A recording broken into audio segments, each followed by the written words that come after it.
Sure. Then in the meantime, because then can we table this PPC? Yeah, you can motion to table this. Oh, sorry? You can motion to table this, yeah. Yeah, okay. So, is there any opposition to tabling? I'll second the table. Is there an opposition? Okay, so did we get a second? Okay, so all in favor of tabling this motion?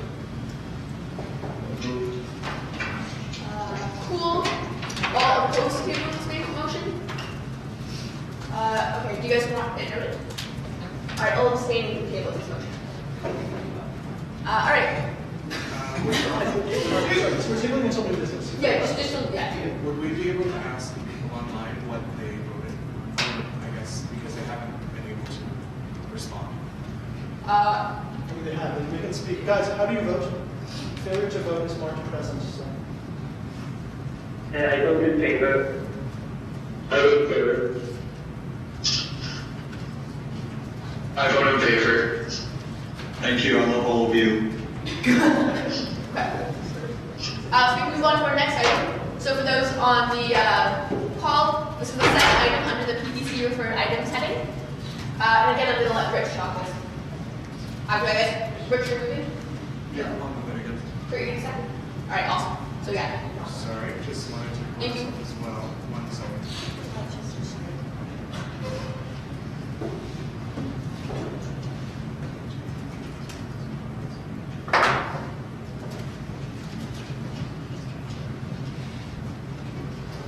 So again, PPC went through a lot of this and changed it considerably.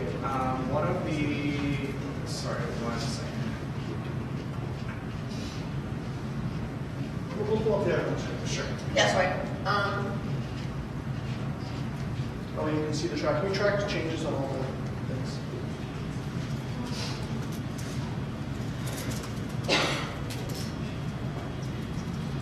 For those online, if you visit the agenda package on the Google Drive, you'll see that there have been a lot of changes. Excuse me, to the original resolution, and all the changes have been tracked. I don't know if there's anything other than that to speak on it. Senator, do you have any ideas? Kurt, you're going to speak out first if you'd like to. Subject sector.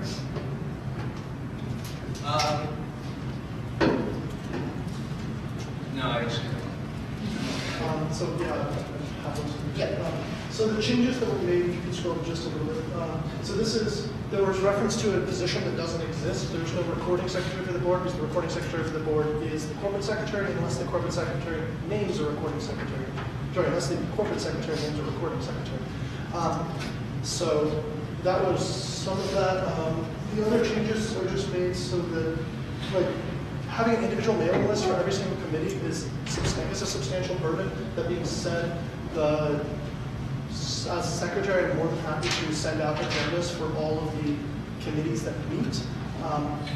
Elizabeth and I usually touch base with the committee chairs once a month or so on those sort of issues already. The agendas tend to get sent, we tend to get copied on all the agendas already. So I'm happy to send those out to council and just ask the chairs to send them out to council themselves. In terms of attendance, we changed it so that the attendance was, instead of taking attendance for every single committee member every single time, because committee members overturn if they're representatives from societies or at-large members who are off-term, that if a member during the term in question is particularly truant, then that is brought to the attention of the secretary, and that is to comply with procedure, because procedure on this matter requires that that you attend at least 2/3 of committee meetings before it counts against you in terms of total council absences for removal. So that's all I've got. I will be abstaining on this motion. I just wanted people to raise one thing to people on specifically the point of circulation to the council mailing list.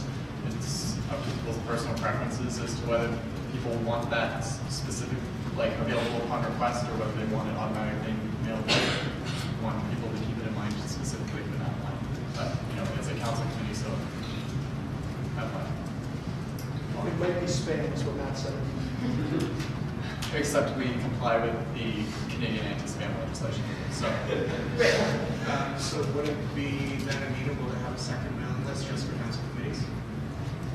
Yeah, I mean, or like, whatever, create an automatic. Perhaps split the question if you want. If you don't, like, that, if you believe that as an anti-spam measure, we should consider not actually spam here, but like not legal definition of spam, just a nuisance. If you think it's going to be a nuisance, perhaps ask council to do a vote on that. Split the question. I'm personally fine with it. Okay. I don't know that everyone would be. Is anyone opposed to receiving all the agendas Yeah. for committees? No, confidential committee agendas won't be sent out. Yes. And the other thing that we can do is instead of doing one email for every meeting, i.e. like how many different committees are there, and like look at one like every week. What we can do is try to have like a monthly type of deal.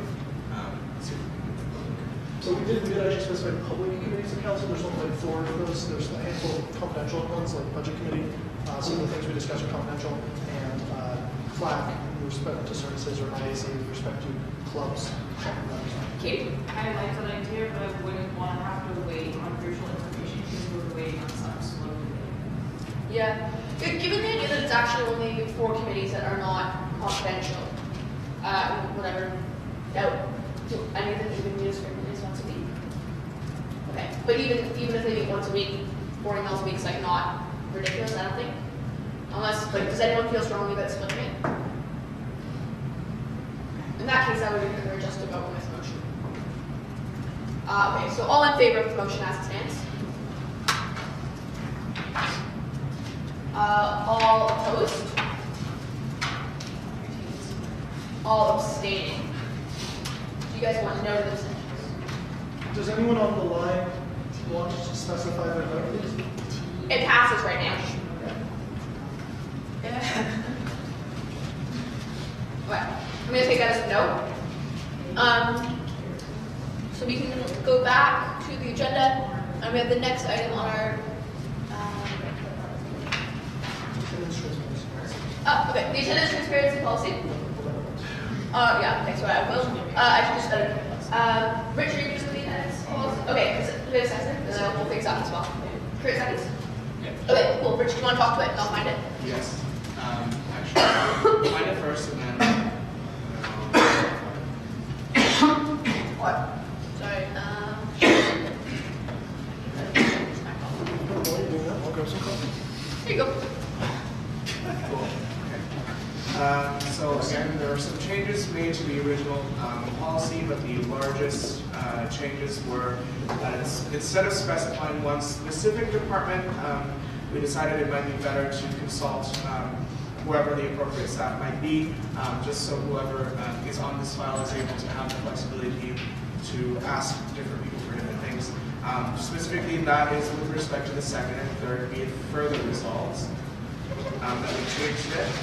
And then we also added a sort of appeal mechanism in the event of a discrepancy or a belief of inaccuracy.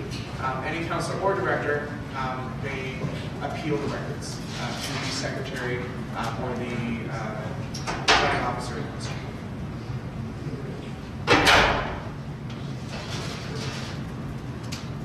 Do you know? Yeah, I wanted to just I just wanted to be cognizant of overworking certain individuals. Secretary of Council, I know you've been really dedicated this term as secretary, but it seems like a lot of responsibilities being added to the position, and I'm just looking in advance if we have a secretary in the future who's not as dedicated as you, being able to handle the work. You've been pretty good the last 3 or 4 years. I actually really appreciate you saying that. Yeah. This is something that I already compiled per procedure. I already have to compile the attendance, so if it's just maintaining a document for someone to put online, and their staffs have worked with that, that's not that bad. But I am, thank you very much, that I'm aware, like, not everybody's going to do. Yeah. Okay. Yeah, just trying to be cognizant for the future too, because I know you're handling a lot, but also other councilors that come into these roles, I don't want it to be like a scare from them wanting to become secretary or. I broke Seneca. I'm sure you're on the computers. I got you. There's not anything I'd like to say before we move on, or before we vote. But if everyone's content, we can vote on the attendance trans. Oh, sorry. Sorry. So, anyone, unless anyone has anything else they'd like to say about the attendance transparency policy, I think we can bring it to a vote. Is there anyone online who'd like to say anything? I'm going to take that as no. All right. So, all in favor of the attendance transparency policy as it is written? All opposed? All abstaining? All right. Is anyone online want their vote noted? Right now it's passing unanimously. Okay. So that passed unanimously. So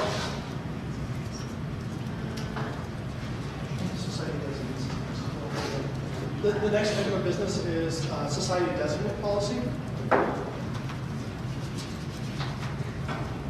okay. So Richard Hoover, seconding. Okay. Cool. All right. So Richard, you want to talk first? Actually, the person who brought it up was really Seneca. Okay. So let me know to speak to. No one can speak first. Yeah, sure. I'm happy to speak to it. I'd like council to note section 4 of this policy is not advancing to council's vote. This is a vote on sections 1 through 3 that are going into effect if this policy passes. Section 4 has been referred to COPS because it pertains to reserving elected councillor seats for constituencies in which there is only one society where they hold their own elections. That is a little bit contentious. We recognize that's contentious. We also recognize that it's important to get the student consultation on that particular item heavily, as well as society consultation heavily, because those are the two groups that most directly impacts. Sections 1 through 3 are just legal requirements that you can't, that the designate is not a proxy. Once the designate is named, it can't be unnamed unless they're recalled by their society's governing body. It gives COPS, which already has the power to pass policies and procedures itself regarding societies under council procedures and the MOU. It gives COPS the power to set additional procedures in compliance with this policy that pertain to designates and other minor things to comply with the MOU, the law about designates, stuff like that. Like you can't have more than one vote, for instance. So you can't be a councillor and be a designate simultaneously. I would just like to say that reading through it, I think it looks great so far. My one comment is that I professionally believe that the designate should be from the society exec team, and I don't see that outlined anywhere in the designate form, knowing that if they're representing, the president acts as representing a constituency in virtue of their role, then the same should be said for their designate. And so I'm just wondering if we can, if it's friendly to add a piece about having the designate from the executive team. Or from, if the team has commissioners, but from like the society realm of their world. Would you want to be like someone who's elected, or so some of those Or folks hired if they're directors or commissioners, because I know engineering is hiring for their folks. So I think if they're in the society realm, whatever that looks like, that's my thought anyways. I'll second that. Okay. So, do you have text for it? I don't have text, so I'm happy if this is tabled and then I can work on a text because I don't have anything. So we've got a second, and I'll speak to the motion. Sure. Yeah, I don't think that should be the case. I really think, like, that's being a little bit too prescriptive for this body, I think. Like, I think it's healthy to let cops make, like, you gave cops the power to pass additional requirements. And so as long as it's not in contravention of this, which it isn't, then those requirements could be set by cops. So if cops feels it should be a member of the society sphere, then that's appropriate. Right now, the only limitation is that they have to be from the same constituency as the society they'd be representing, and they have to be a full member of the corporation. And those are the only requirements. And the reason I can say that is because if nobody on society's team wants to do it, or the society's executive wants to do it, or the society's governing body says, you know, our society executive really overlooked them, and these things, we would like someone else to focus on this, and appoints their own, like that's within their powers of society, and I think we're starting to tread a little bit of the society's toes when we take that right away from them. If COPS feels that's appropriate, they have the power over this to do that, but I really think the society should be able to name anybody they would like as long as they're from their constituency and if that's members to serve as a designate. Katie, then also. along the same line, there is like a line in the society's agreement, which I think we should take this opportunity to follow, that says that we will not try to impose the autonomy of societies, because when society make their own decision about their stuff. Yeah, I would repeat that a little bit about autonomy of societies. I also like to add my, I guess, sort of personal dealing with this, because I'm pretty aware that I am currently. The reason I am, and not one of the other faculty members, was originally because I was asked by the president, as a former executive of the Science Society, I have experience and I know what is important to science students, and I'm well aware of what is Science Society. And I think that restricting it just to the executive members who sometimes are very, very busy, I'm sure knows that, is too restricted, and again, it needs a little autonomy of science. Okay. Yeah. All right. So Sabrina's motion was withdrawn. Does anyone else have anything they'd like to say about this before we vote? Yeah. Sorry, I tried to add myself to the speaking queue, but apparently the queue was overloaded. So I just wanted to say I support this motion. I support sections 1, 2, 3. The society should have a say in basically who they designate to be the designated survivor in such a case.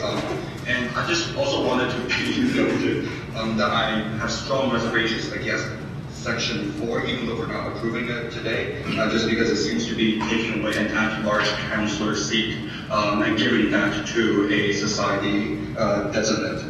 Okay. I would like to say, because we're not voting on it today, that we don't really discuss it right now, just for the sake of time. Unless anyone has anything else to say about sections 1, 2, or 3, are we ready to vote? All right. So all in favor of the motion? All opposed? All abstaining? Richard, do you want to vote? Okay. Anyone online want their vote noted? Okay, so the motion passes. So next up, we have the Policy 43 Commercial Services Amendments. Point of order. Yeah. Per the society's designate policy that just passed, vacancies on council can be temporarily filled by societies in a manner determined by societies, and as the engineering societies has named their presidents by the representatives on council, Katie Arnold should be filling the vacancy in the engineering department. So now when Kate raises her ballot, it counts. All right, so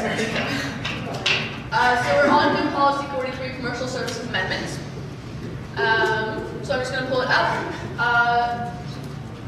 Rich, are you moving? Sorry? Sure. We're on to Policy 43. Yeah, I can do it. Move it. Second. 30 seconds. Perfect. And I will just pull it up. Okay, here we go. So this particular policy was due for a renewal anyway, and was brought up by Director Plant, forwarded to BBC. Despite the fact that BBC went through it, I would be currently uncomfortable with passing it here, knowing that commercial services are an area that can inherently have risk in it. And so I would like to move this forward to consultation with the board before I move forward with this. So sorry, you're moving it for consultation report? I would like to. What's the actual text of the motion? Sorry? What's the text of the motion? Be it resolved that Council refers Policy 43, Commercial Services Amendments, to the Board of Directors for approval. Okay, do we have a second? Sure. All right, so discussion. Yeah. Sorry, go ahead. Yeah, you guys either want to speak to that first, Richard or Yeah, I believe it should go to board as well.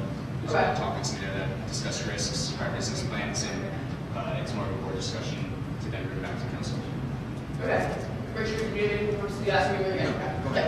I think this is a friendly amendment. I'd like to amend to strike. I'm hesitant to say approval because the board should not be approving corporate policies. That was Corporate the policies word. are set by legislative mandate of council. I would also say that if the board is approving it, then it should be ratified by council. So can we make it council refers policy 43 amendments to the board of directors for approval ratified by the zoning council at the next meeting or something? Or comment? Yeah, I was going to say something then for comment or for consideration or for feedback. Like, Sure, that's to raise consideration it. if that's better. Yeah. Okay. All right. Does anyone else want to talk to that, to the motion to send this to board for consultation? Yeah, Lenny would like to speak a little bit about it. This is more on a technicality. Under the definitions, the second line operates primarily as a business and sells goods and services to generate revenue. Could we change goods and services to goods or services? Because we're saying a commercial service doesn't have to sell both goods and services. Really, it's either. It should be an or operation, not an and operation. Okay. With you. Sorry, first off, do we finish up with this side and then we're sending this to the board and then we can come back to the motion? Yeah? Okay, so Oh, sorry about we're that. gonna go back to Yeah, that. it's, okay, thanks. Alright, so unless anyone has any comments about, just like this is the part where we send it to board for consultation? Yes. I'd like to remove another amendment, but this be on the board, the council agenda for the December meeting. Can't we do that after we send it? No. Sorry? No one has an agenda. Yeah, I would like the restriction to be that it has to be on the December agenda. Are we having a December We meeting? have to with bylaws. So you can check it. Sorry, which So we're looking bylaws? at Which bylaws? our bylaws. Yeah, I know. Article 8, let me give this a guess based on memory. Article 8, let's go. Let's not take a guess. Section 5, meetings maybe? And then number 5 maybe? I don't know, or, yeah. That's, something like that should be, council must have a meeting every single month. Might not be those No, numbers. I thought, never mind. I'm just, yeah. Okay. I spent too much time on these bylaws. Not productive. 861. Oh, come on, it was close. 861, all right. Oh, I'm just ready to vote on the amendment. Alright, so contingent on the idea that this is back on our December meeting agenda, are we ready to vote? Point of information. Yeah. What is the date of our December regular meeting? So that's the end of the meeting. It needs to be at least 3 weeks from now, though, that's the thing, right? Yes. Which puts us very solidly in the middle of the exam. Well, we can do that for, Can we suspend the rules? we can do that for December 4th, which is Monday before board. But you could call a special board. Like, there's ways that I can solve the problem still, but Yes. Just like to note that Matt and I are not here between the 2nd and the 6th because we're home. Okay. And also, I thought that meetings had to be at least 2 weeks apart, and that's 2 weeks from now. January's meeting. Alright. Okay. So contingent on the idea that when we send this to board, it will be back on our agenda for January's meeting. Can we vote on this motion? So all in favor of this consultation with board, and it'll be back on our agenda for January meeting? All opposed? And all abstaining? Alright, do you want to note to abstention? Yes, because I'm not going to be here. I'm not occupy this. Okay. Online, does anyone want their vote noted? Okay, this motion carries. So now we're on to actually making amendments to the motion itself. And so we're at Lenny's where he wants the change for services or goods as opposed to goods and services. Sorry, I want to change goods or services, not services or goods. Sorry, yeah. Okay. Yes. I was just going to say that this has been referred, so it's no longer really on the order of paper. And also fundamentally, when we revisit this in January, it can be addressed there. Okay. Yeah. He can also just send me an email and we'll discuss it online or something.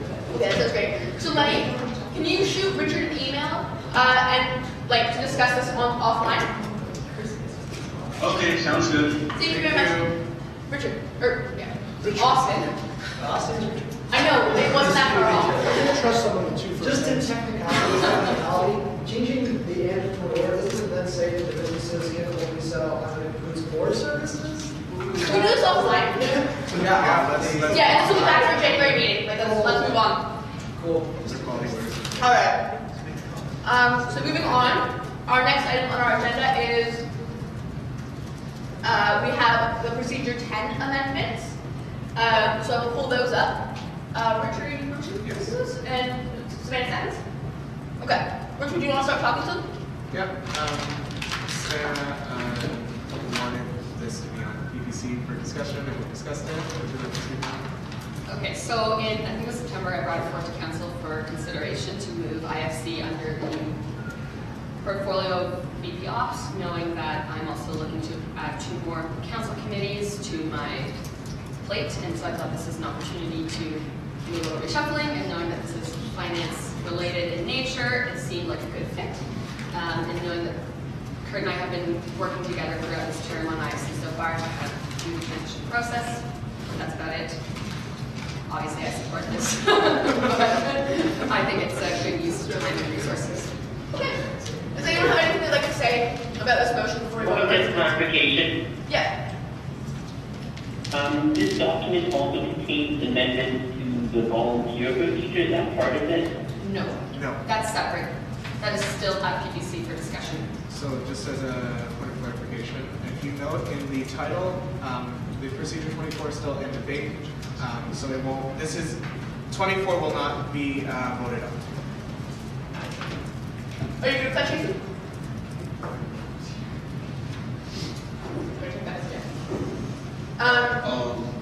Yeah.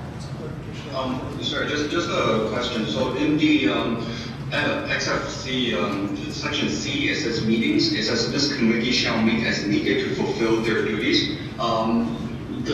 Whereas some of the other committees have specifications that they have to meet, say, at least once a term. So what is the rationale that this committee does not have those same requirements? So the reason that this would be my assumption, obviously I don't know when it was written and why that case, but knowing that the committee needs to review proposals, so if there are no proposals, they wouldn't be meeting. If there are proposals, they do meet. So if we do want to reword that a little to say, like, the committee shall meet as needed to review submitted proposals, I'm happy to do that, but that's part of the reason why it's to fulfill their duties, because they may not need to. Sounds good, thanks. Okay. Does anyone else have anything they'd like to say about these amendments to Procedure 10 before we move on? Okay, so in that case, let's vote on these amendments to Procedure 10. All in favor? All right, all opposed? All abstaining? Does anyone want the vote noted? Sid? Can I motion that we take a meeting break? What is it called? That's the one the motion passed. No, after this. I thought we went A recess. A recess. Yeah. You meant take a meeting break? Oh, I'm sorry. I was like, I'm sorry. A recess. Yeah. I thought the count had already been done, so I jumped in. Yes, it has. However long it says in procedure.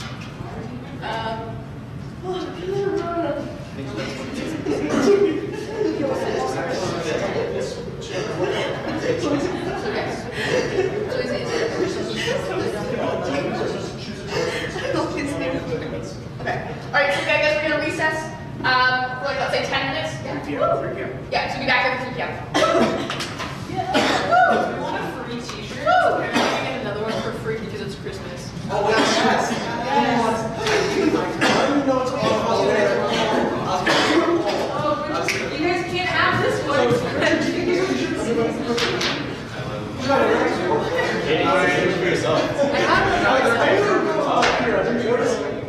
Give this to the next. There's two.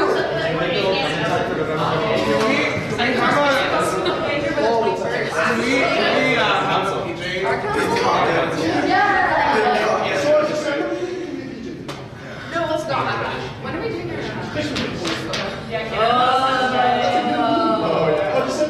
You want another shirt? It's free. Large? Extra large, extra small. Wait, are they both free? Are they? I don't think they're both free. Is it like buy one, get one, or like buy two? Oh, they are usually going three small. I got another small. That's like Big cop.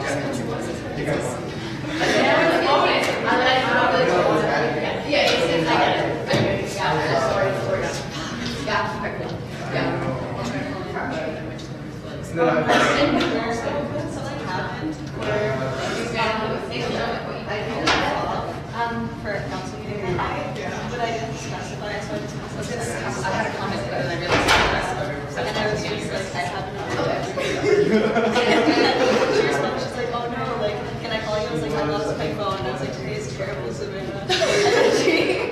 And then she's like, oh, do you want to come up? So she walks all the way to the page. And then she's like, what's your emergency? I was like, wait, what? She's like, didn't I tell you? No. I was like, I just need a fob. And she's like, this day's been so challenging. I was like, I'm coming here for you. It was a challenge. But the fob was I have a friend who loves me her favorite thing.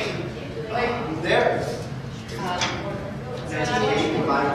Yes, my best friend is not the well, let me know. I don't know. Well, actually, that would be Melissa's favorite thing. Oh, What does it man, I say? have an extra small one. Hashtag big talk. And probably there. Here. Wait, Savannah, did you see it? Should we just start?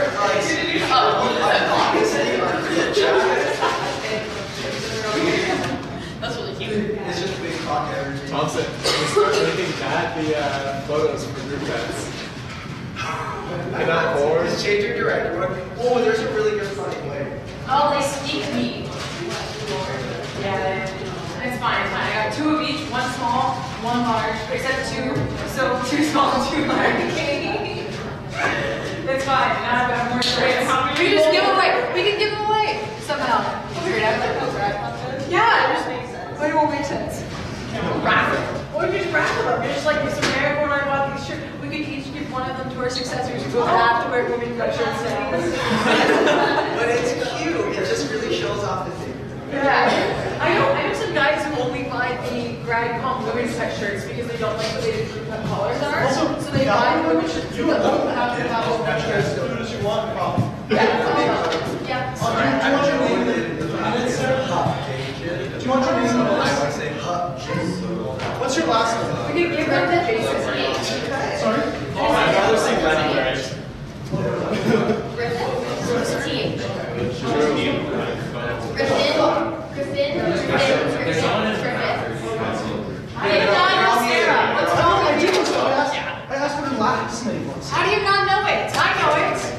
And I'm not even Kid, inside. you worked with her at CNN. You don't know that. I know Jacob. Oh, you know Jacob? From how? They're lovers.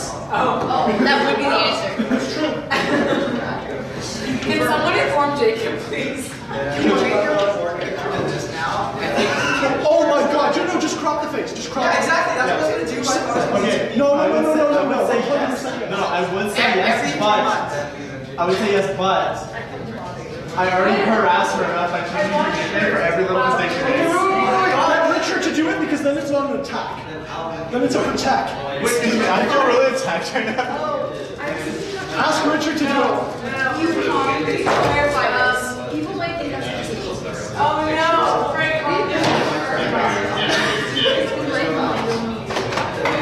it's too late. So what is this group chat I got added to in the middle of this meeting? That's my Katie wants to bitch about Fed's council in a group where people will care about me bitching. I can't believe you said that really loudly. Guys, I complain about Fed's council in group chats. What is the live stream is still going. What is big couch energy? What? What is big couch? Energy. I understand it's me talking. You know what? Maybe change the shirt from being red then to being something else. No, it's too late. It's already been ordered. Oh man, did you order me one? Right? I want one. Oh my god. It's for engineering only, sorry. Marico? I've never moderated a caucus. I love I painted caucus. I'm painted caucus.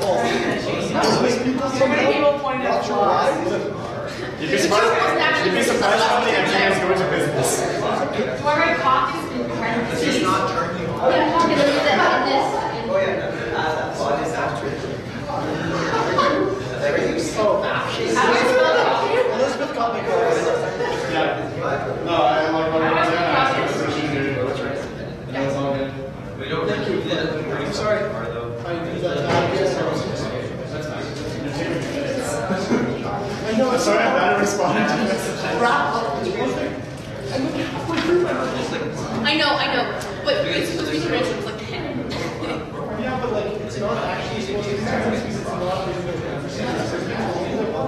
I know, but it was also one of those things I was coming around the room and literally not wanting to pay attention. I was trying so hard to pay attention and I could not. And when I had an eye contact with you, I didn't. You're pretty sure supposed to be registered, and I was like, oh, Michael's not. Like, Michael's zoned, and like, that's fair. No one is paying attention. I think written reports would be better because then they could be like, I read this and I'm going to lambast the board. Especially if you're going to get a takedown. I turned it up this morning. Yeah. By the time I got Richard's report, it was Get some sleep sometimes, Seneca. Should we copies here or common parentheses somewhere? No,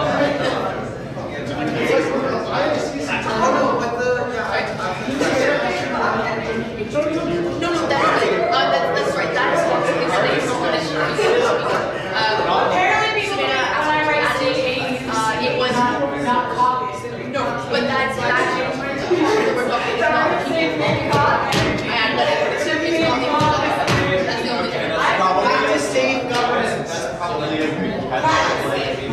There's somebody. Thank you, Sarah. If somebody took that very, very early, I changed it to big copies. I mean, because people want to make copies. That's too bad. okay, you were the only one. Like, there were like 4 other people that thought. If you ain't right, you ain't right. Jericho, the live stream is going. It's very not white, so it's okay. Yeah, it's not what you say. I agree with all of your Did you know that America is the first not white female president in the society? I don't like the third female president of the interior society. Like 40 of them. Wow. Yes. How many else was there? Just funny to the Democrats. Yeah. You're really going to good bite. You're the most right. She's so representative. I'm really initially the thing that said you get to this. That's like Middle Earth. That's like Middle Earth. It is. There is no continent in the Middle East. Yes, there is. No, there Middle East. No, it's not a I continent. love yes, I passed a great time in geography. I don't believe you did, Madam President. I passed it in French, so Quebec. You're really gonna appreciate that.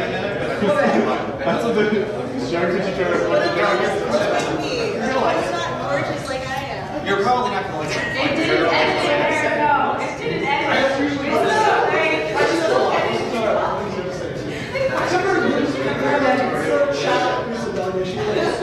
Guys, we need to speed this along. Okay, call the question. No, we have to have debate on this. All right, Matt. All right. We had 0 today. You know, so what? We call the question. It's not about the topic. 1 minute warning. People are like, they want to do this. 1 minute revenge? Yeah. Oh, sorry, you're going to appreciate me 2 minutes. Oh, okay. That's all it takes to stay rolling. Yeah. What is happening? I'm going to recommend like 17 on the agenda like I did. It's like All right, guys. I'm ready to bring this back. It's 3 o'clock. Why is this canceled? Why is it canceled so long?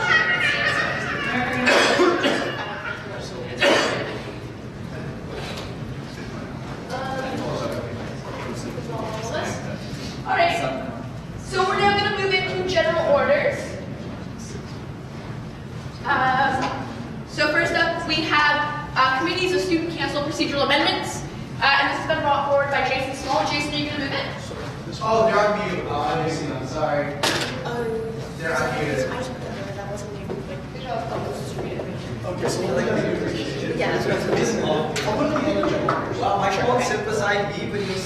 Sorry, Jason, are you moving this committees of student council's procedure amendment? Yeah. Okay, do we have a second here? I'll second it, I suppose. Thank you. So Jason, do you want to talk to the motion? Yeah, so this motion basically relates to, well, how appointing committees, in particular to university committees is what this is really applicable to.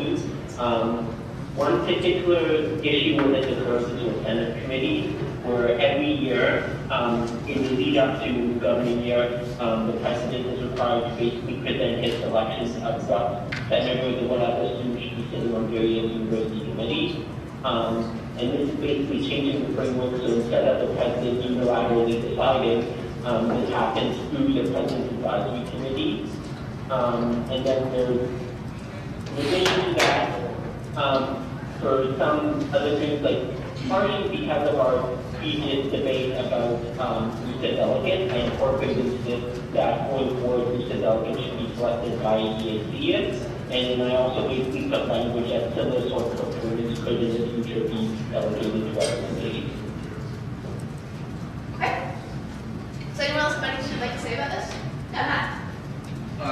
So I'm going to speak against the motion, against two pieces of it, I guess. On the user side, I'm fully in support if that's the way that council wants to go. I think it worked well bringing it to EAC. There's definitely some polishing to happen there, but I think that worked. I have a concern when it comes to the other appointments, specifically for a potential bylaw conflict, saying that the president will be expressly responsible for appointing people to a committee. I don't know that it would be possible for Students' Council to hand in a president when it says that the president is expressly responsible. And on particularly the Senate piece, I don't know if other senators in the room might disagree with this assessment. Oh shoot, I forgot my line. I am the Senate. I wear a different hat. I'm also independent of my role here as Feds exec. I am currently a senator. Typically, how selection for the for Senate committees has been selection by election of all senators, and then the president forwards that onwards to the Senate. It is informal. I think it works. I also don't think it's something that requires formalization, and I'm always a little cautious when we have discussions in this room that talk about the relationship between feds and senators, because I firmly believe that those things should be very separate. I'd just like to add on to Matt's points as well, specifically from sort of a personal perspective. So at the beginning of the term, literally first day, no, not even the first day, like the week before, Antonio and the secretary emailed me a bunch of times to basically have my decision on who I want to appoint to, I think it was 6, 7, or 8 different committees. At the time, it was pretty frustrating because there was nothing to sort of lean on. I had no information pertaining to how the procedure works or anything like that. And so, as Matt stated, a sort of informal vote between the peers that were running for all of these university and Senate committees was conducted. And so, I guess going back specifically to procedure 2, number 1A and then subpoint 2. I don't see how. Sorry, that's procedure 10. I'm talking about procedure 2. Okay.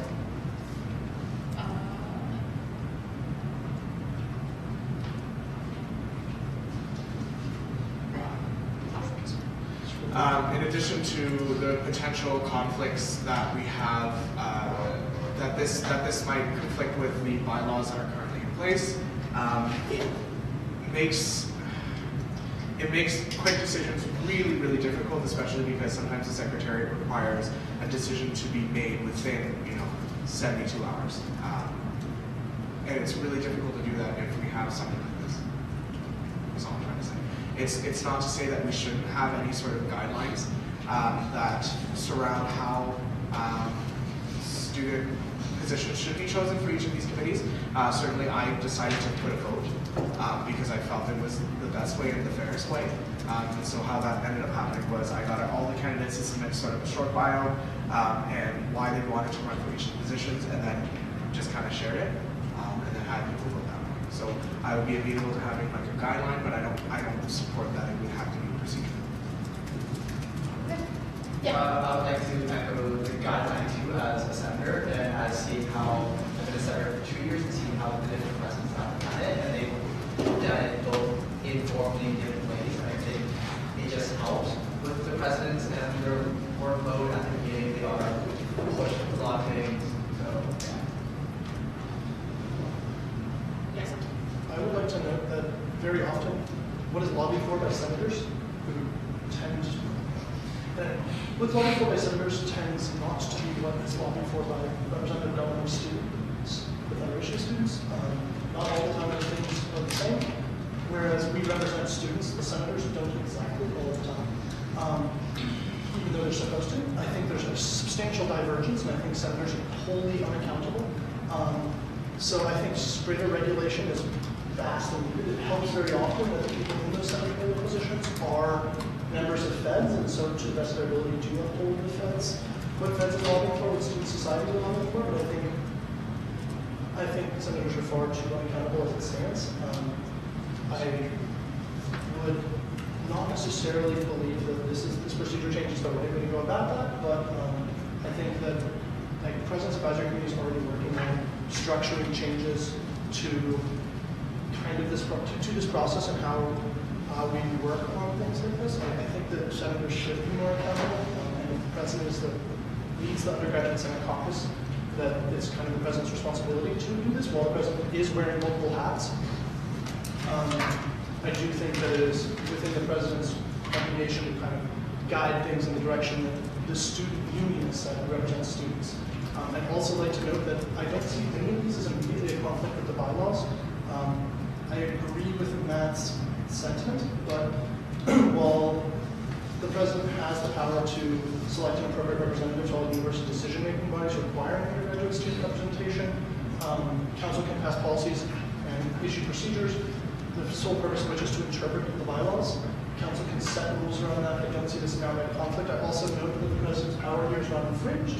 It is not overly infringed upon. It is, or abrogated. It is just going through a formal process.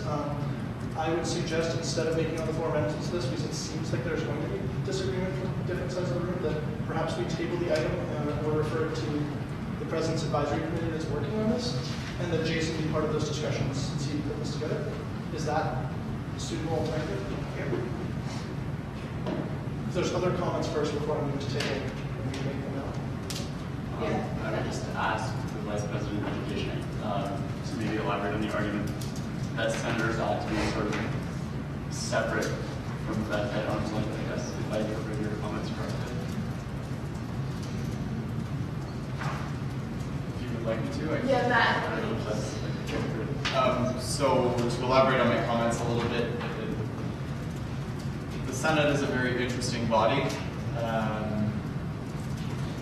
It does a lot. It does a lot of work. A lot of its work is less formal and less advocacy based than you might see in other university environments.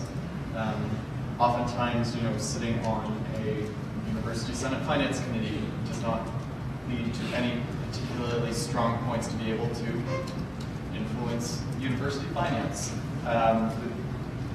I guess where I'm going there is that whereas people who are representing feds are there by merit of the fact that we are a corporation, we're given specific directions, people who sit on the University Senate are there by merit of the University of Waterloo Act.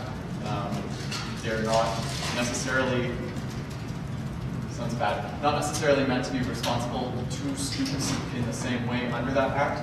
They are there to represent students, but that doesn't necessarily come along with any obligations with regards to consultation.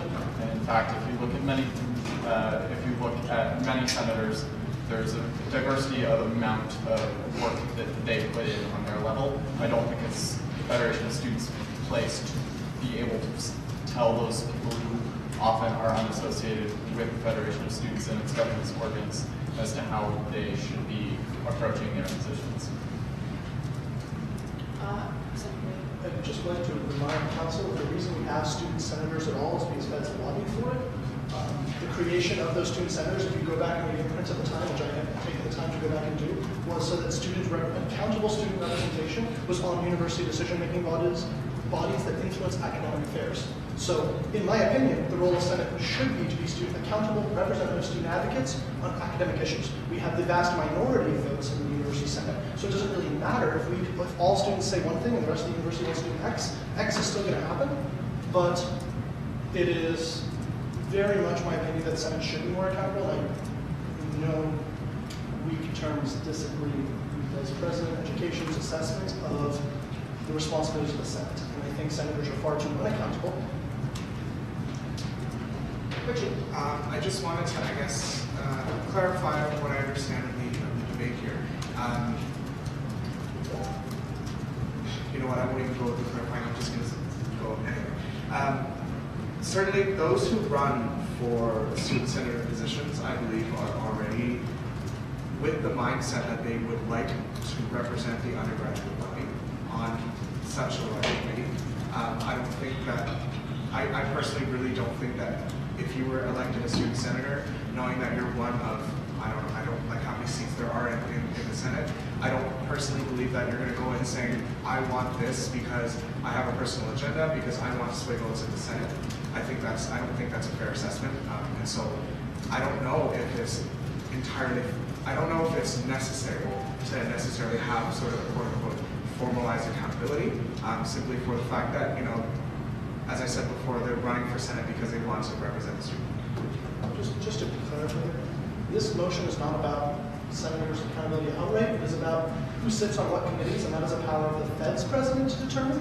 And as we can control what the Fed's president does and lobbies for, we can pass regulations regarding that. We can also issue policy to clarify what is meant by that unilateral appointment in the bylaws. So nothing here is out of the scope or contradictory to the bylaws outright. It doesn't abrogate the president's power under the bylaws, and none of it is about whether or not senators should not be elected or be more accountable. It is about appointment to student committees that in the Senate, just as a note. Okay, so Richard? Yeah. I am actually, if there is a motion to refer this to PAC, I will second it. Yeah. I motion to refer to PAC. Okay, so Richard seconds it. Does anyone want to talk about this motion to refer this to PAC, or are we okay to just vote on this? Okay. Wait, I have a question. Yeah. Will it come back to us after any decision making? Yes. Okay, so all in favor of referring this to PAC? Okay, all opposed? And all abstaining? Does anyone want their vote noted? Online, does anyone want their vote noted? Noted in favor. Noted in favor. Oh, sorry, can you guys say your names out loud? Hello, Nathan. Bilal, can you go first? And then just say your vote and your name. Yeah. In favor. Thank you, and then Jason. In favor, Jason. Thank you. All right, so we can move on. The next item on our agenda is appointment of an elections referenda officer. So this has been, for the, we've had Puna Forma. I'm probably butchering that, I'm sorry about that. Sorry, I'm just gonna pull up this agenda. Okay, sorry. Okay, for the ERO, so we're just here to approve that. So all in favor of approving? I took Elizabeth myself. Sorry, one second. Are we talking about the ERO? Yeah. Yeah, I just have a question here. Sure. So back in August, we already approved one ERO. What is it? Are we now having two EROs or? No, sorry, the other one resigned. Oh, okay. So we still have one, we're just changing. Cool. Yeah. Yes. Okay. So unless anyone else has any questions, all in favor? All opposed? And all abstaining? And does anyone want the vote noted? Okay, perfect. So moving on to new policies. We have the commission's policy, and Seneca is going to talk to that. And I'll put it. Yeah, so Seneca's moving. Do we have a seconder for the commission's policy? Katie. Okay, sure. So I'll speak to the commission's policy. Commissions are an extension of the executive branch. For feds, they should be an extension of the executive branch. The problem is they are currently not regulated. There's currently capacity for a commissioner who is accountable, whose portfolio is accountable to council, to also serve as a counselor. No offense, Ben. I actually ran the ideas around this by Ben months ago and by the other, at least, education commissioners for insight. Or former education, one of the former education commissioners, I guess, now. But the basis of this is that there should be regulations about how these commissions work, because in some years, council has ratified the appointment of commissioners, like this year and previous year. In some years, council has done nothing with commissioners. In some years, commissions get established or disestablished without any notice being provided to council, which is the right of an executive, but notice to council that they are now accountable for an additional extension of the executive is important. There's been substantial standing committees, and we have a limited procedure on standing committees that can be filled in with what those commissions do. And that if council's approving budget for a commission, that those commissioners should then be ratified by council, and if those commissions' appointments have not been ratified by council, then no budget should be approved for them, is one of the elements that went into this, so that there is an accountability check as students' council decides what it spends student money on. This is just for first reading. I did note that before we did it in the agenda to reflect this is first reading, so this is going to PPC. It's a corporate policy, so I'd expect that it will also enter the board and then return to council. Okay. Does anyone have anything else they'd like to say? Yeah. I'd just like to quickly, sorry, and this is not personal, speak against some elements within this. I'm looking forward to having a discussion in PVC because I'm presuming this is going to pass nonetheless. And I guess I'll start with an anecdote. Maybe I will work in an anecdote in my discussion. So when it comes to the budgeting process, and I think we've made some significant improvements, is into accountability of the budgeting process. Amounts of money are given to various executives to try and ensure that they are able to achieve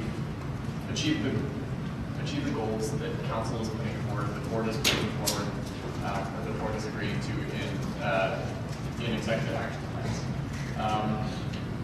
I guess my opposition here, specifically looking at the idea of chartering, the idea of chartered commissioners, is the fact that we would hope, and I think it is true, that different VPs education bring different skill sets to this role. I think that perhaps had Hannah Beckett decided to run and become VP education this year, that we would quite possibly not have a co-op affairs commissioner this year, because she would have brought that skill set. What I don't think I could imagine is seeing an incoming council, or even an outgoing council, having a discussion to disestablish one of these portfolios, because I know that it would be something people would feel attached to, would think that it would be something permanent.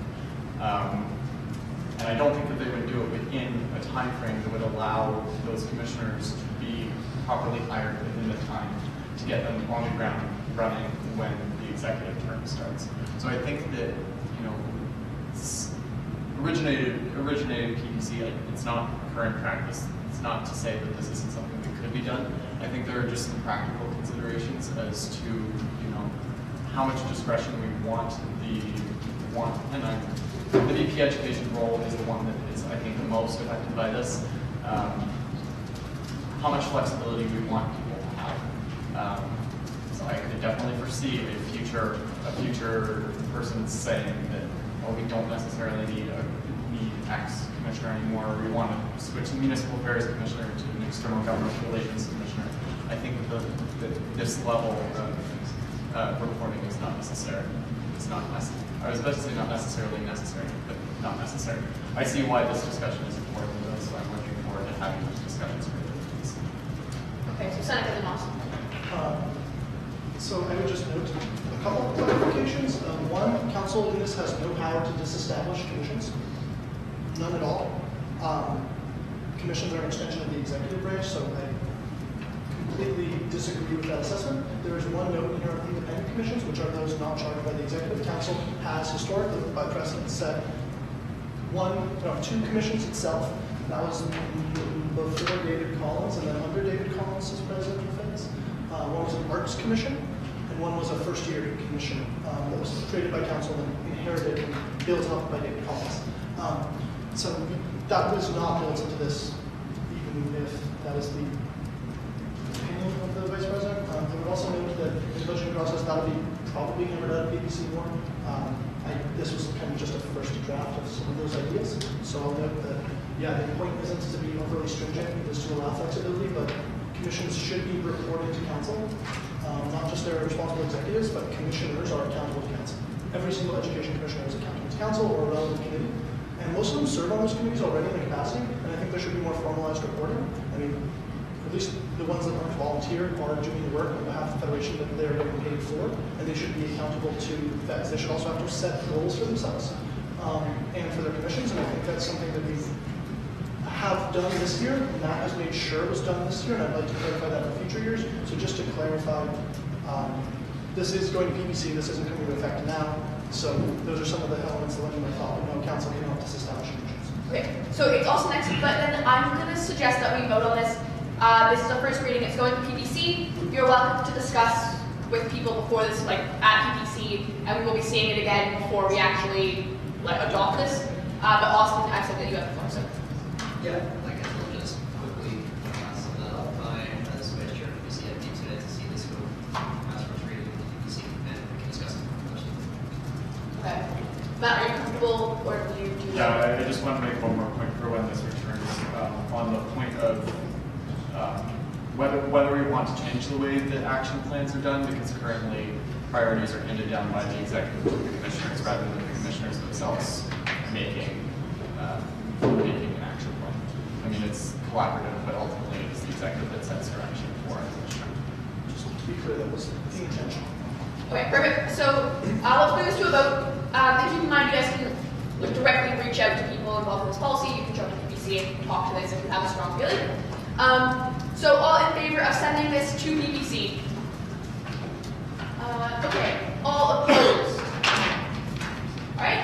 Do you want to note that? Nope. Okay. All abstaining? You guys want to note it?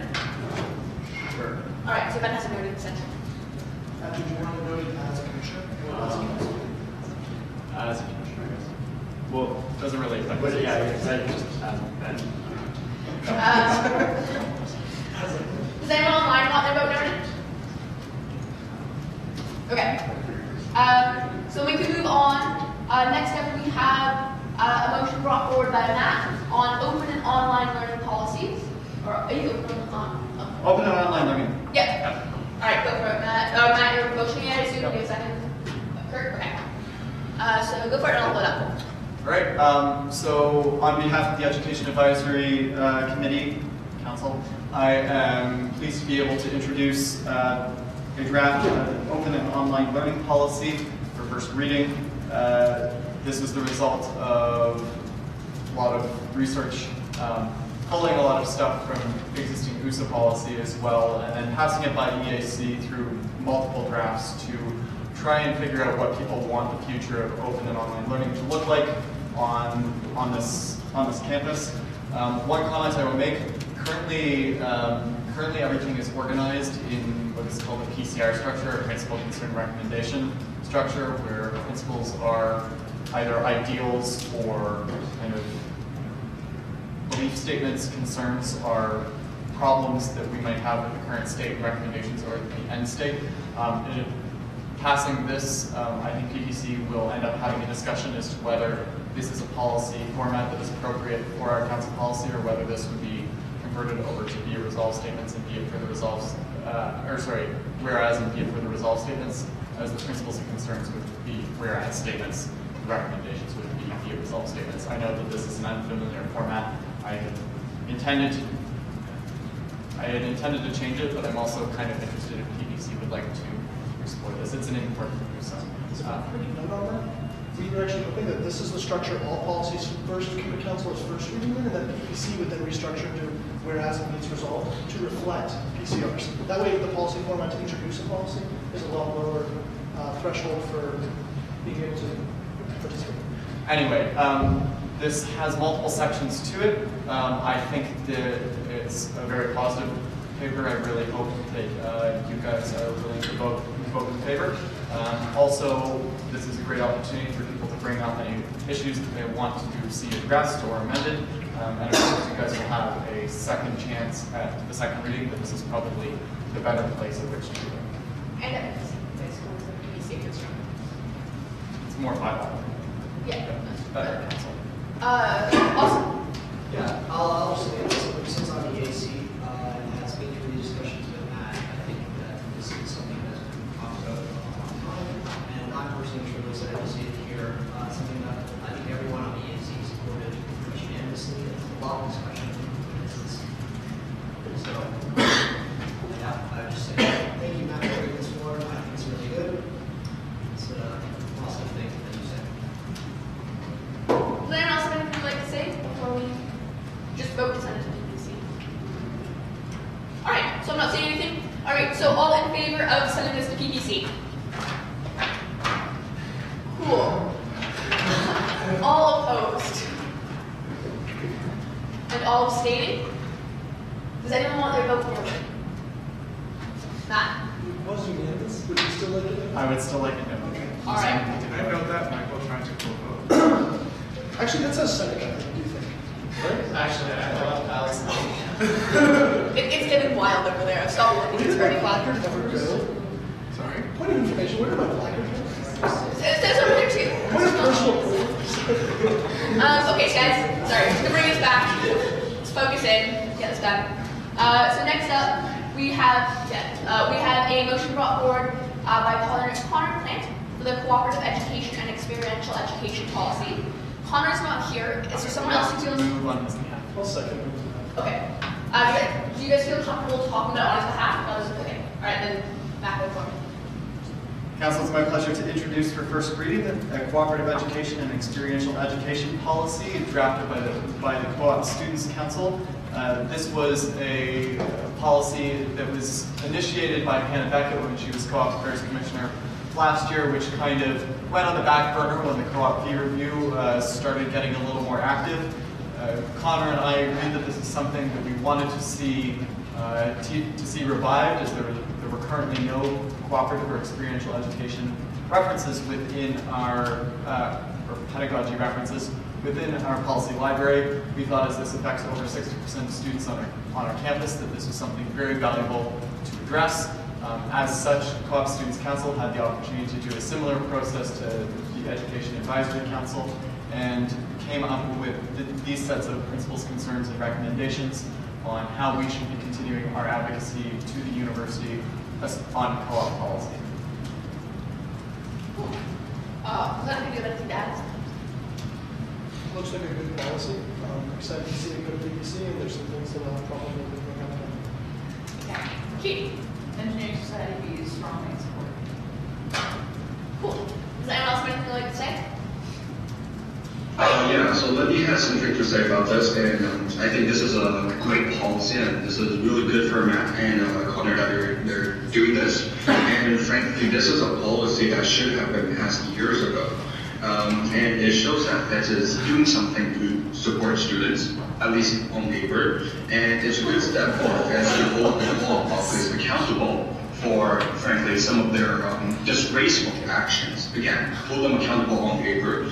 I would especially want to kind of speak a little bit about, on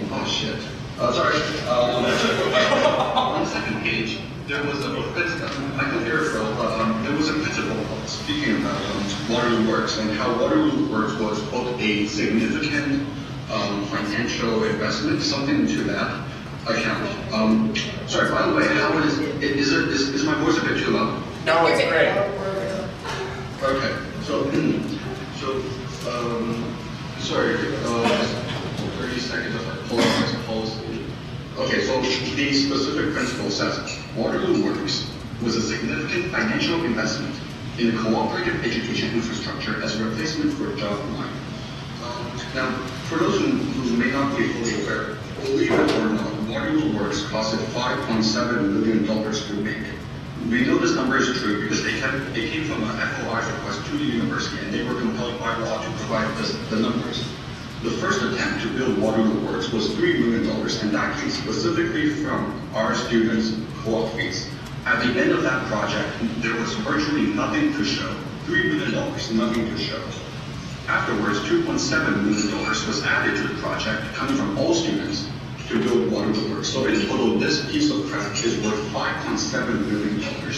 And I just want to say that this is a very terrible system. Waterloo Works, from user perspective, it's terrible. From an infrastructure perspective, it's quite terrible. From a performance perspective, it is quite terrible. And the fact that, in my opinion, the co-op office has disbanded a student committee specifically designed for giving improvements and feedback on Waterloo Works, in my opinion, I think that shows a lack of true commitment from the co-op office towards truly improving Waterloo Works. And it seems to me, like, at least, and I know this is just an opinion, so this may not be correct, that they're talking the talk. They're walking the walk when there's outrage over the price, but once the outrage is on, they stop walking the walk. And if you actually take a look at the Waterloo Works website and you look at the code, the front-end code, and you pull up further to examine the HTTP request, all the GET requests and the POST requests, you will be amazed at the level of incompetence in the coding. It is absolutely stunning. I can't for the life of me figure out why they're sending POST requests specifically designed to send images over HTTP when, frankly, there's no images that are being sent, and it's completely unnecessary. So, look, I don't want to self-incriminate myself, but I just want to say, I may or may not have built a website, and when I was learning the details of Waterloo Works and how it works, this piece of architectural turd, for lack of a better word, we could not believe it cost us students $5.7 fire trucking dollars. Right? People were upset over a $20 co-op fee increase, and they should be upset over that. People Can you right start now to summarize yourself or wrap up? $1 million of bomber and losing money. This is fiscal responsibility. We are going to fiscal responsibility. We're going to balance the budget by over $500,000 for bombers. I don't know what's going on there, but if someone could quickly find that out, that would be awesome. But Waterloo Works, make no mistake about it, Waterloo Works is a completely different beast.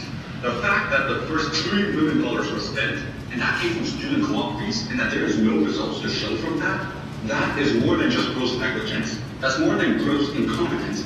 That may, some may say that's even corruption. That $3 million of hard-earned student money was spent on this, the first attempt, and that it resulted in nothing. I don't actually know if that's corruption, but it sure feels like it's robbery to me. And the complete and utter lack of this responsibility. Lenny, can you wrap up? Point of order. Yeah. Yeah, the lack of oversight and the No, sorry, Lenny, we have a point of order for Richard. Go for it. I thought we were allowed to speak for 10 minutes. This is a point of order. This is a point of order, it's an interruptible statement, so Yeah. let it be an interruptible statement. I would like to thank the counselor for his passionate words. However, a lot of this can be written down in like a formalized letter. It would like the overwhelming sort of sentiment is that he is not happy. I think we all understand that. In the interest of time, can we? Note to the President, that is not a point of order, that is not an interruptible motion. Lenny, you may continue. But Lenny, I'm still going to encourage you to wrap up. Okay, thank you. But I'm going to use, I think, the full time because I think there's a lot of entertainment value in what I'm saying. And There is, but also a lot of entertainment value going home. There Sorry, is factual excuse me, value. Lenny, Councilor Easton has risen to a point of inquiry. Is there any mechanism by which we can take the point of the council on the line and move on with the business? I think council understands Yeah. his point and it's well taken. And it would be nice to go, like, it's a valid point, but it would be nice to move things along. So sorry, I don't quite, sorry, could you? It's an appeal to the chair.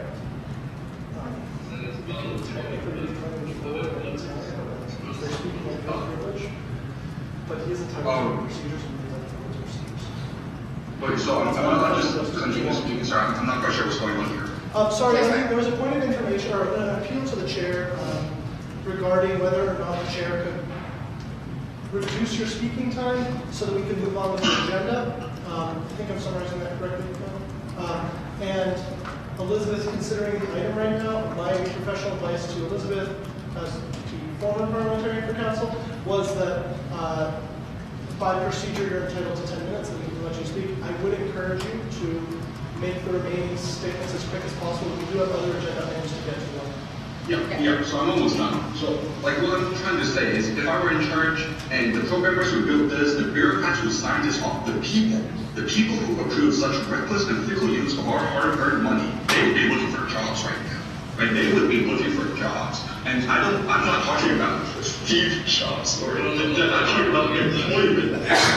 Okay, you're looking for $5.7 million of grant and a manifestation of the lack of financial discipline in using students' money. Ladies and gentlemen, look no further than Waterloo Works. This piece of dirt, ladies and gentlemen, Waterloo Works, no, it doesn't work. Waterloo Works does not work. So I just wanted to provide some context on what we mean when it says, not moving, or what the principal means when it says significant financial investment. It's $5.7 million. And to summarize, I really support this policy.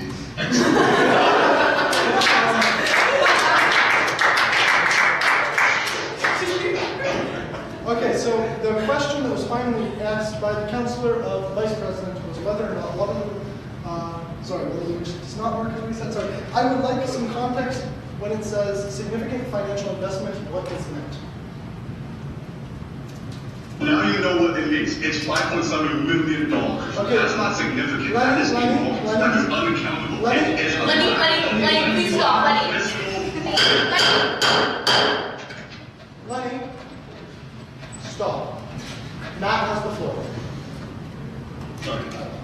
I don't know if something is being requested in terms of changing of the policy. I believe it is a significant amount. If you'd like to argue 5.7 million isn't, or if you would like to suggest a different word, I think this word is something that we typically do see in the policy sphere when we're looking at these things. If you have a suggestion to make, I would welcome it, but I don't know how to turn that wonderful speech into an actionable.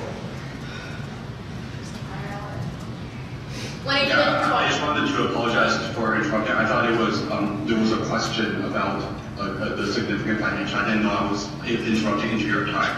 Yeah, sorry about that. No, Lenny, but what Matt's saying is this a comment? Like, are you asking for something to be changed in the policy, or are you just speaking like in favor of it? The second point. Okay, perfect. Then we can move on. Does someone else want to speak to this? All right, Austin. I just want to say, I always noted that this is the one reason Okay. Oh, sorry. What was that one? Should the record reflect that Erica just They explained it. All right, guys, let's bring it back. Let's bring it back. Meeting rights. Order. Yeah. Sorry, did someone else actually want to speak to the policy, or can we move on? All right. I called it. Can we just move to a vote? Yeah. All right. So all in favor of sending this policy to PPC? All opposed? All abstaining? All right. So in that case, then want the vote noted. Yes, Lenny will like his vote noted. He supports this. Can I get out in favor? And Matt, do you also want to vote in favor? No, because I vote that. Okay. All right, Chris, I would also like to point out to people, it's very redundant to have your vote noted in favor. I should stop asking when it is unanimous, if it is unanimous, because it is kind of implied that you voted in favor. I shouldn't have asked, like that was my bad, but just as a point, side point. And fair enough, we'll have it. All right, so next up, we have a first reading of the accountable bylaw amendment process policy. And Seneca has brought this forward, so I'll let him talk to it. I will put up. Oh, we did second, yes, sorry. I'll second. Sorry, who seconded it? Jason. So yeah, this policy is going for first reading only, not to immediate effect. The policy takes Article 14 of the bylaws, which is referenced, but not actually part of the bylaws, because I guess in previous years people didn't know how to read. But the Article 14 in the bylaws is now being enshrined in policy. So this is that if the board is to amend the bylaws, which is our constitution as an organization, it has to consult students and student representatives. This enshrines what that consultation looks like, and it enshrines under which conditions there needs to also be approval from student representatives. So you'll note that most of the bylaw articles would be going for consultation. There are some that would require outright approval. Those would be changes to the responsibilities or distribution of members and stuff like that on Students' Council, and that would also be changes to elections and referenda. It's going for first reading. I'm sure it'll get litigated to death in PPC and be back here at some point, but that's all I've got to say. All right, does anyone have anything they'd like to say to this before we vote to have this moved to PPC? Awesome. So all in favor of sending this to PPC? Okay. All opposed? All abstaining? No abstentions. All right. So in that case, we can move on. So next up, we have the elections nomination resolution. So this has been brought forward by Lenny and John Root. Sorry, did I pronounce that right? I'm going to put a 2-minute speaking time per counselor on this. No offense, Lenny. So I assume you guys are moving and seconding? Yes. Okay, perfect. So you guys feel free to start talking. Could we appeal to the chair to make that speaking time 4 minutes instead of 2 minutes per person? Lenny, do you really need it? I do want to provide a bit of context to why about this resolution. It's not a rant. Okay, fine. You have it provided it's not a rant and you're actually being concise. Yeah. Alright, so your time starts now. Go for it.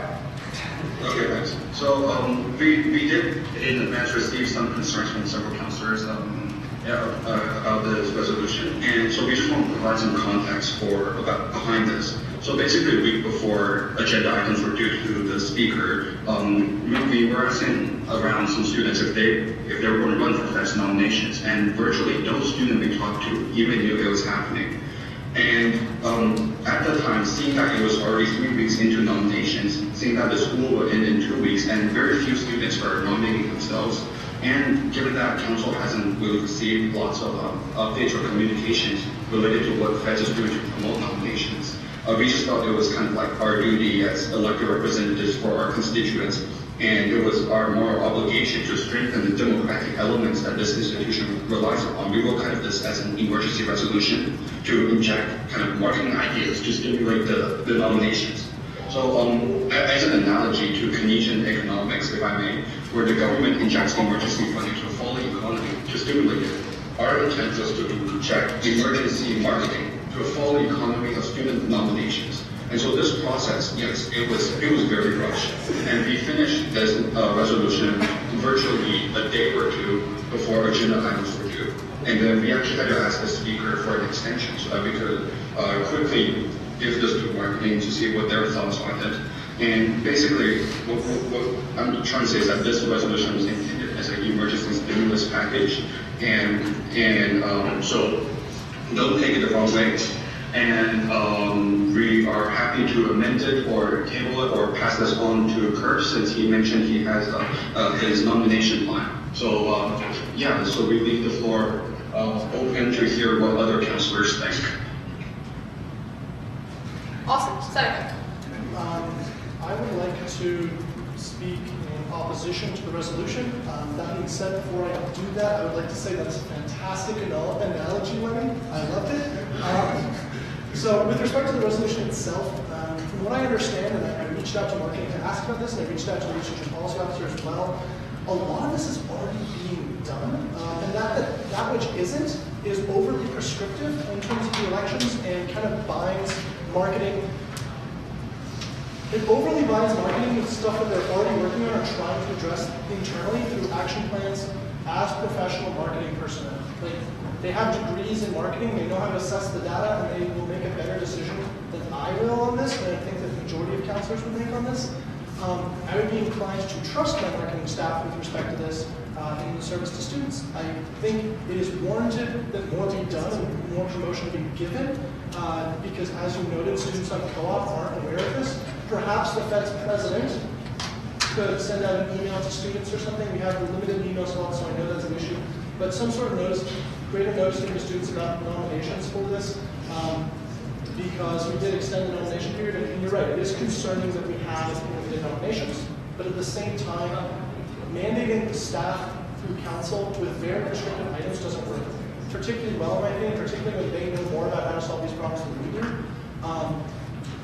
I think this is very much council's jurisdiction with elections and referenda, so I do not think this is out of scope or out of order in any sense, but I do caution against being overly prescriptive, and I would ask that you, if not withdraw the motion, at least table it, pending consultation with Kurt and the marketing director, which I think is probably most appropriate. Maybe Kurt can set up a conference call with Melissa Thomas and yourselves.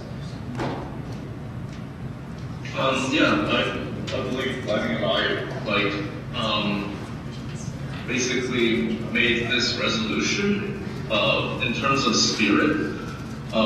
It's more of, it's less of a, we did not intend it to be prescriptive from the get-go. It was more of a way to suggest to the council possible ways we could do this, because we had not known about the systems that were already in place. So.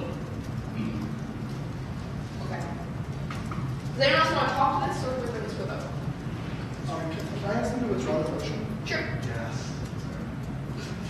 Guys, are you up for it? Are you up for withdrawing your motion? No, I think now. Sorry, so for withdrawal, yeah, that's a good suggestion, but that's all that is, a suggestion. Yes, that is, Lenny, that is a suggestion for me.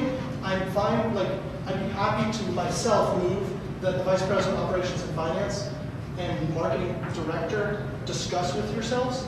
I'm happy to introduce that motion myself, but I think the resolution as it stands should be withdrawn. I think it hamstrings the organization substantially.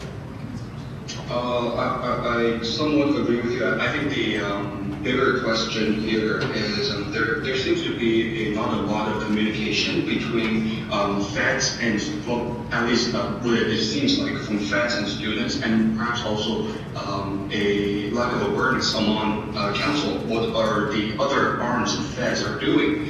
For example, the marketing arms, the various advocacy arms of feds, and I think this resolution is kind of just a symptom. In going forward, we can try to improve the communication so that new councilors can be informed about what exactly, what are the various parts of this organization. And so I know this is not directly related to this resolution, but I was more wondering if anyone has any thoughts about possibly a mentorship program or a framework that can assist counselors and members of FEX to know basically what the left hand is doing, that the right hand is also doing. Okay. So Lenny, that's already being worked on by the President's Advisory Committee. That was passed to them in May. I think, are you up for withdrawing this motion or not? We'd be happy to table it. If anyone, such as any execs, would like to second that motion, that would be just a fantastic. Okay, sorry, I'm gonna let Austin talk, but yeah. Yeah, I would just like to say that I agree with most, if not all, of what's being said, and I would repeat the suggestion to withdraw this motion. Okay, so you're okay to table it if an exec seconds it, Lenny? Yes. Okay, Matt is seconding it. Okay, so all in favor of tabling this motion? So I move to dispose of the item straight the item from the agenda. Okay. Which one takes precedence? How does it? Mine does, because it removes the item from ever being considered. With our voting motion on the floor with a second. Yeah. Yes. Are we tabling it movie or just for? Was that recognized for a second? Yes. Yes. He was already recognized. He was already recognized, yeah. Okay. So we can always, whatever, we can vote to get rid of dispense of the item entirely at the next meeting. Well, we now have the vote. Which is in table, so we could. Yeah. So vote not to table, dispose of it. Yeah, so fails to table it, then I guess we can just vote to dispose of it, but there's a chance it won't be disposed of. Yes, Katie. So if there's no prescriptive time to bring it back to the table, you're tabling it indefinitely and it doesn't have to come back to the next meeting. Okay. So all in favor of tabling it? Keep in mind what Katie said. Yeah, tabling it indefinitely. All in favor of the tabling this motion indefinitely? All right. All opposed? Wait, okay, so I guess we missed. Tabling indefinitely means it never comes back to council. Or it doesn't have to unless the speaker or the council resubmit the item. Okay, so all in favor of tabling indefinitely? Wait, just double check. So basically in December, if right now, if we table it indefinitely in December, can we bring this back from the table? And if we... Yes. Yeah, you can bring it back forward at our next meeting, yes. If we don't table it indefinitely, will it automatically appear in the next meeting? No, we don't have to have a vote on We have to have a vote on which meeting it would go to. And I think you need a 2/3 vote to lift it from the table, is that correct? that. It's a majority vote. Oh, majority vote to lift it from the table at the next meeting, so. Unless it's reproposed as an agenda item. Yeah, unless it's reproposed as an agenda item. So basically, if you submit it to me for the next meeting, it will definitely be on the agenda. Can we just table it to the next meeting? That's not a motion on the floor. Yeah, that's not the motion on the floor. We're motioning, like currently the vote that we're about to have is to table it indefinitely. You can then just submit it to the next meeting, to me for the next meeting, and it'll be on the agenda. So like it's kind of effectively the same thing, provided you send it to me. Oh, okay. Okay. So all in favor of tabling indefinitely? All right. So really high for my action time is 1, 2, 3. That's 5, 6, 7, 8. All opposed.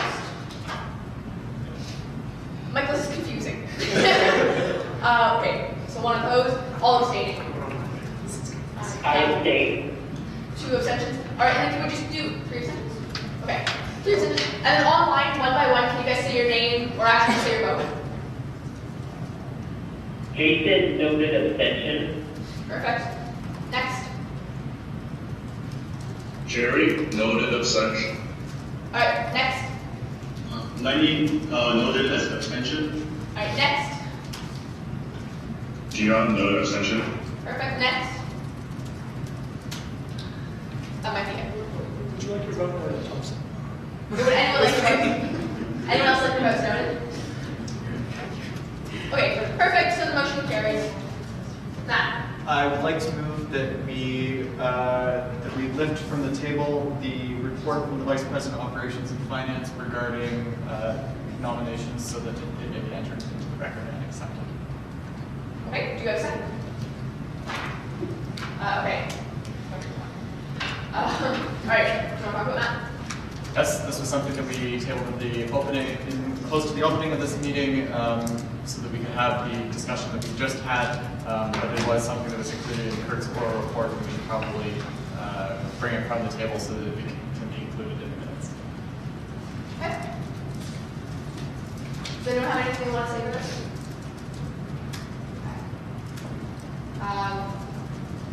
So it's just we just add to the minutes and move on. Yeah, I note that it will be added to the minutes. All right. Cool. So we can move on. Yeah. Unless we want to vote. Do we need to? Okay. So then we have to vote on. No. Well, is there anybody in objection? Does anyone object to the marketing report regarding these matters that Kurt said he would formalize being attached to the minutes before I send them out? Nobody No. objects. Okay. Awesome. Cool. Let's move on. So next up, we have what Savannah added to the agenda at the beginning of the meeting, which is filling the IAC seat. So is there anyone who would be interested in nominating themselves or someone else for the Councilor IAC seat? Kate. I would like to nominate America. Alright. Would anyone else like to nominate anyone? Will Miraco accept the nomination? Of course. She looks so happy. So just so people know what IAC does, in case Sorry guys. just so people know what IAC does, in case you're curious, if it affects your desire to be part of it, IAC is responsible for overseeing clubs and services on a more administrative level. CLAC is the governing body for services, but looks at performance metrics and evaluates services success and stuff like that. IAC does administration for club services. It also administers the awards for the Feds Awards and the Leadership Awards. So, and think we have a separate committee for honorary membership yet. So, but that's what ICD is with. It's a one meeting every other week. They usually last about an hour to an hour and a half. From what I understand. Okay. Does anyone else have anything? Does anyone have anything? Sorry, would anyone else like to nominate themselves or someone else? That's what I'm trying to say. All right. So seeing nothing, Marico is acclaimed to the seat on IAC. So we still need a vote to ratify it. I would like to so motion. Sorry. I would like to so motion. Okay. So all in favor? We're ratifying you as being on this committee. All opposed? And all abstaining? You're abstaining? Do you want to note it? Okay. Cool, we can move on. Okay. Thank you. So we're guys, sorry. We're on procedure 9 now, which is also something we added to the agenda at the beginning of the meeting. I will read it out what we have.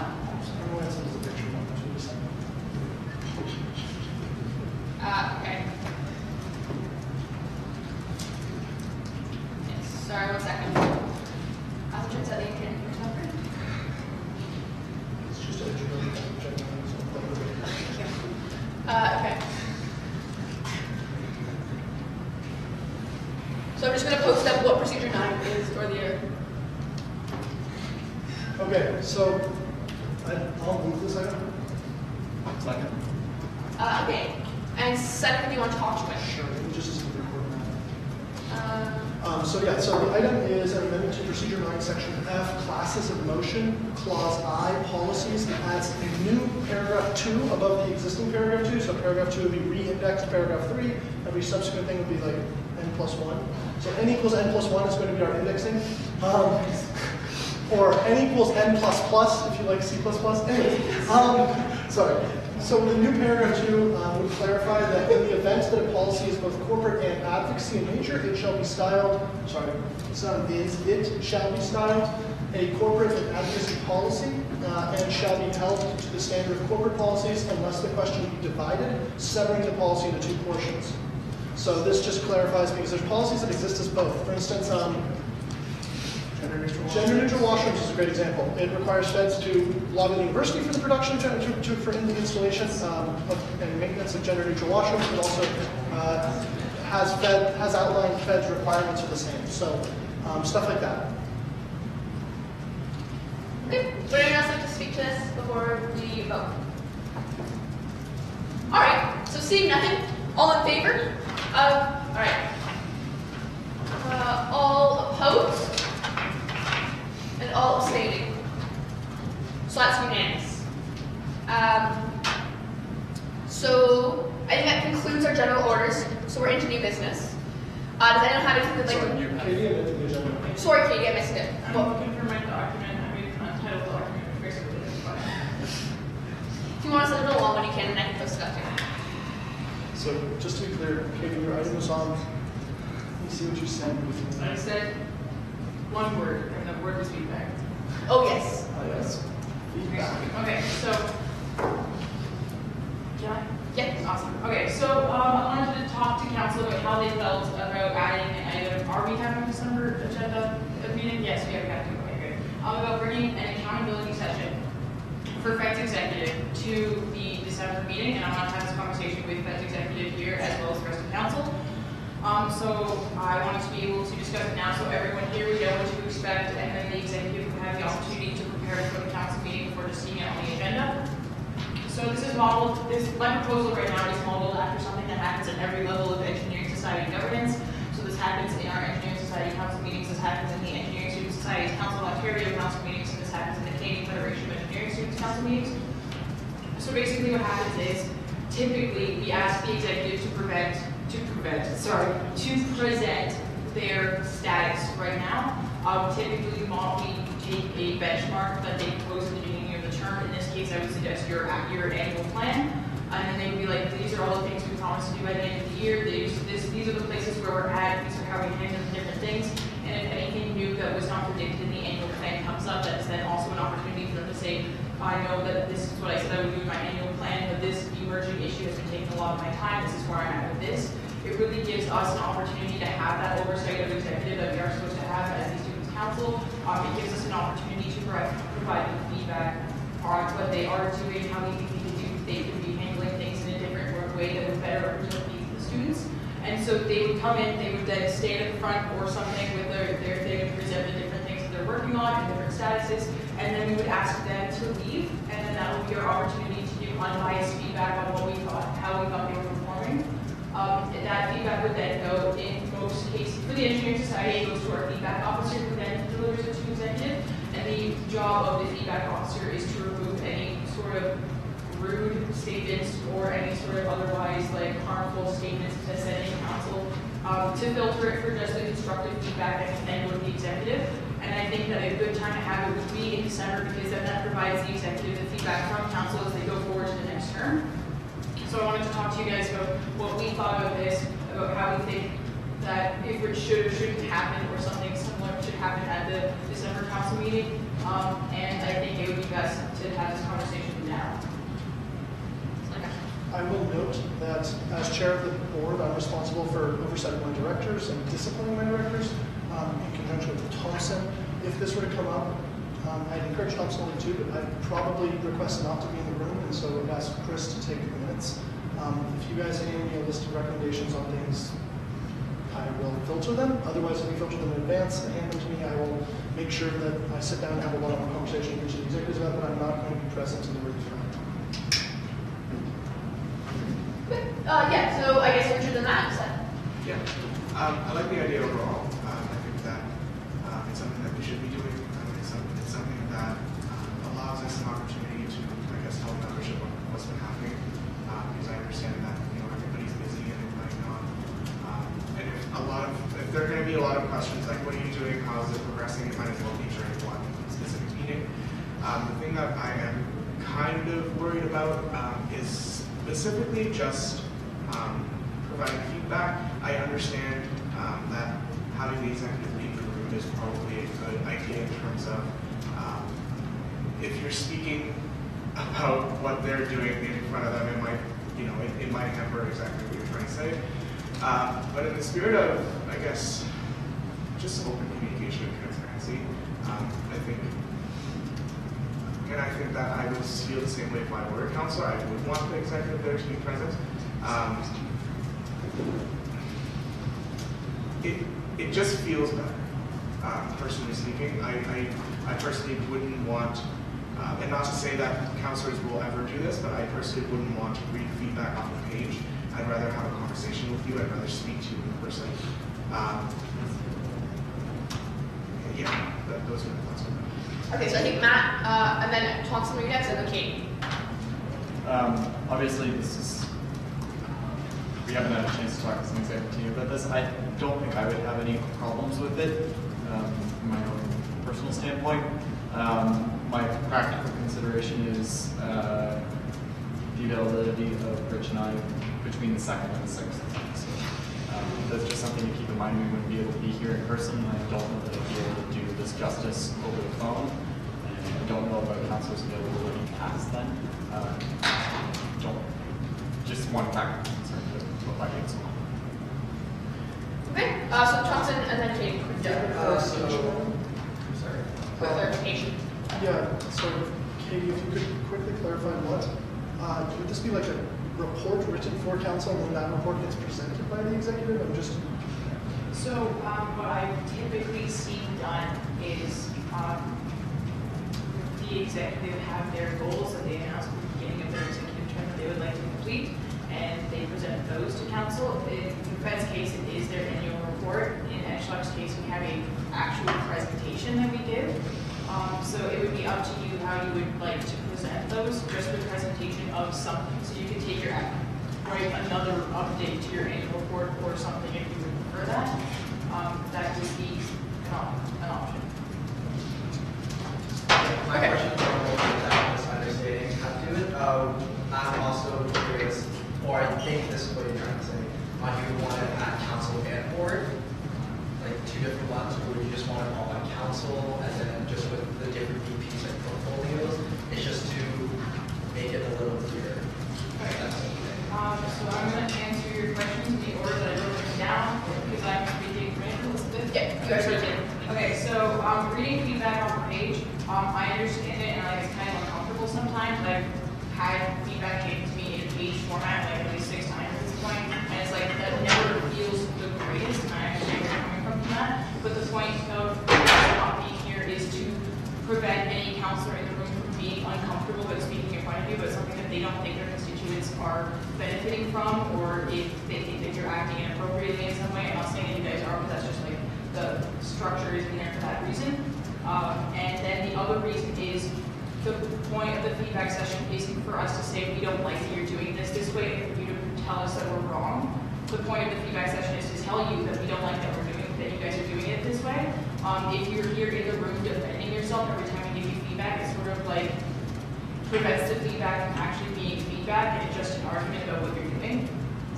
So that's the reason why we ask you guys to, it's like, it's either your options are you stay in the room, you're silent, you take the feedback, or you leave the room and then you don't feel like you're being attacked when you just don't say anything.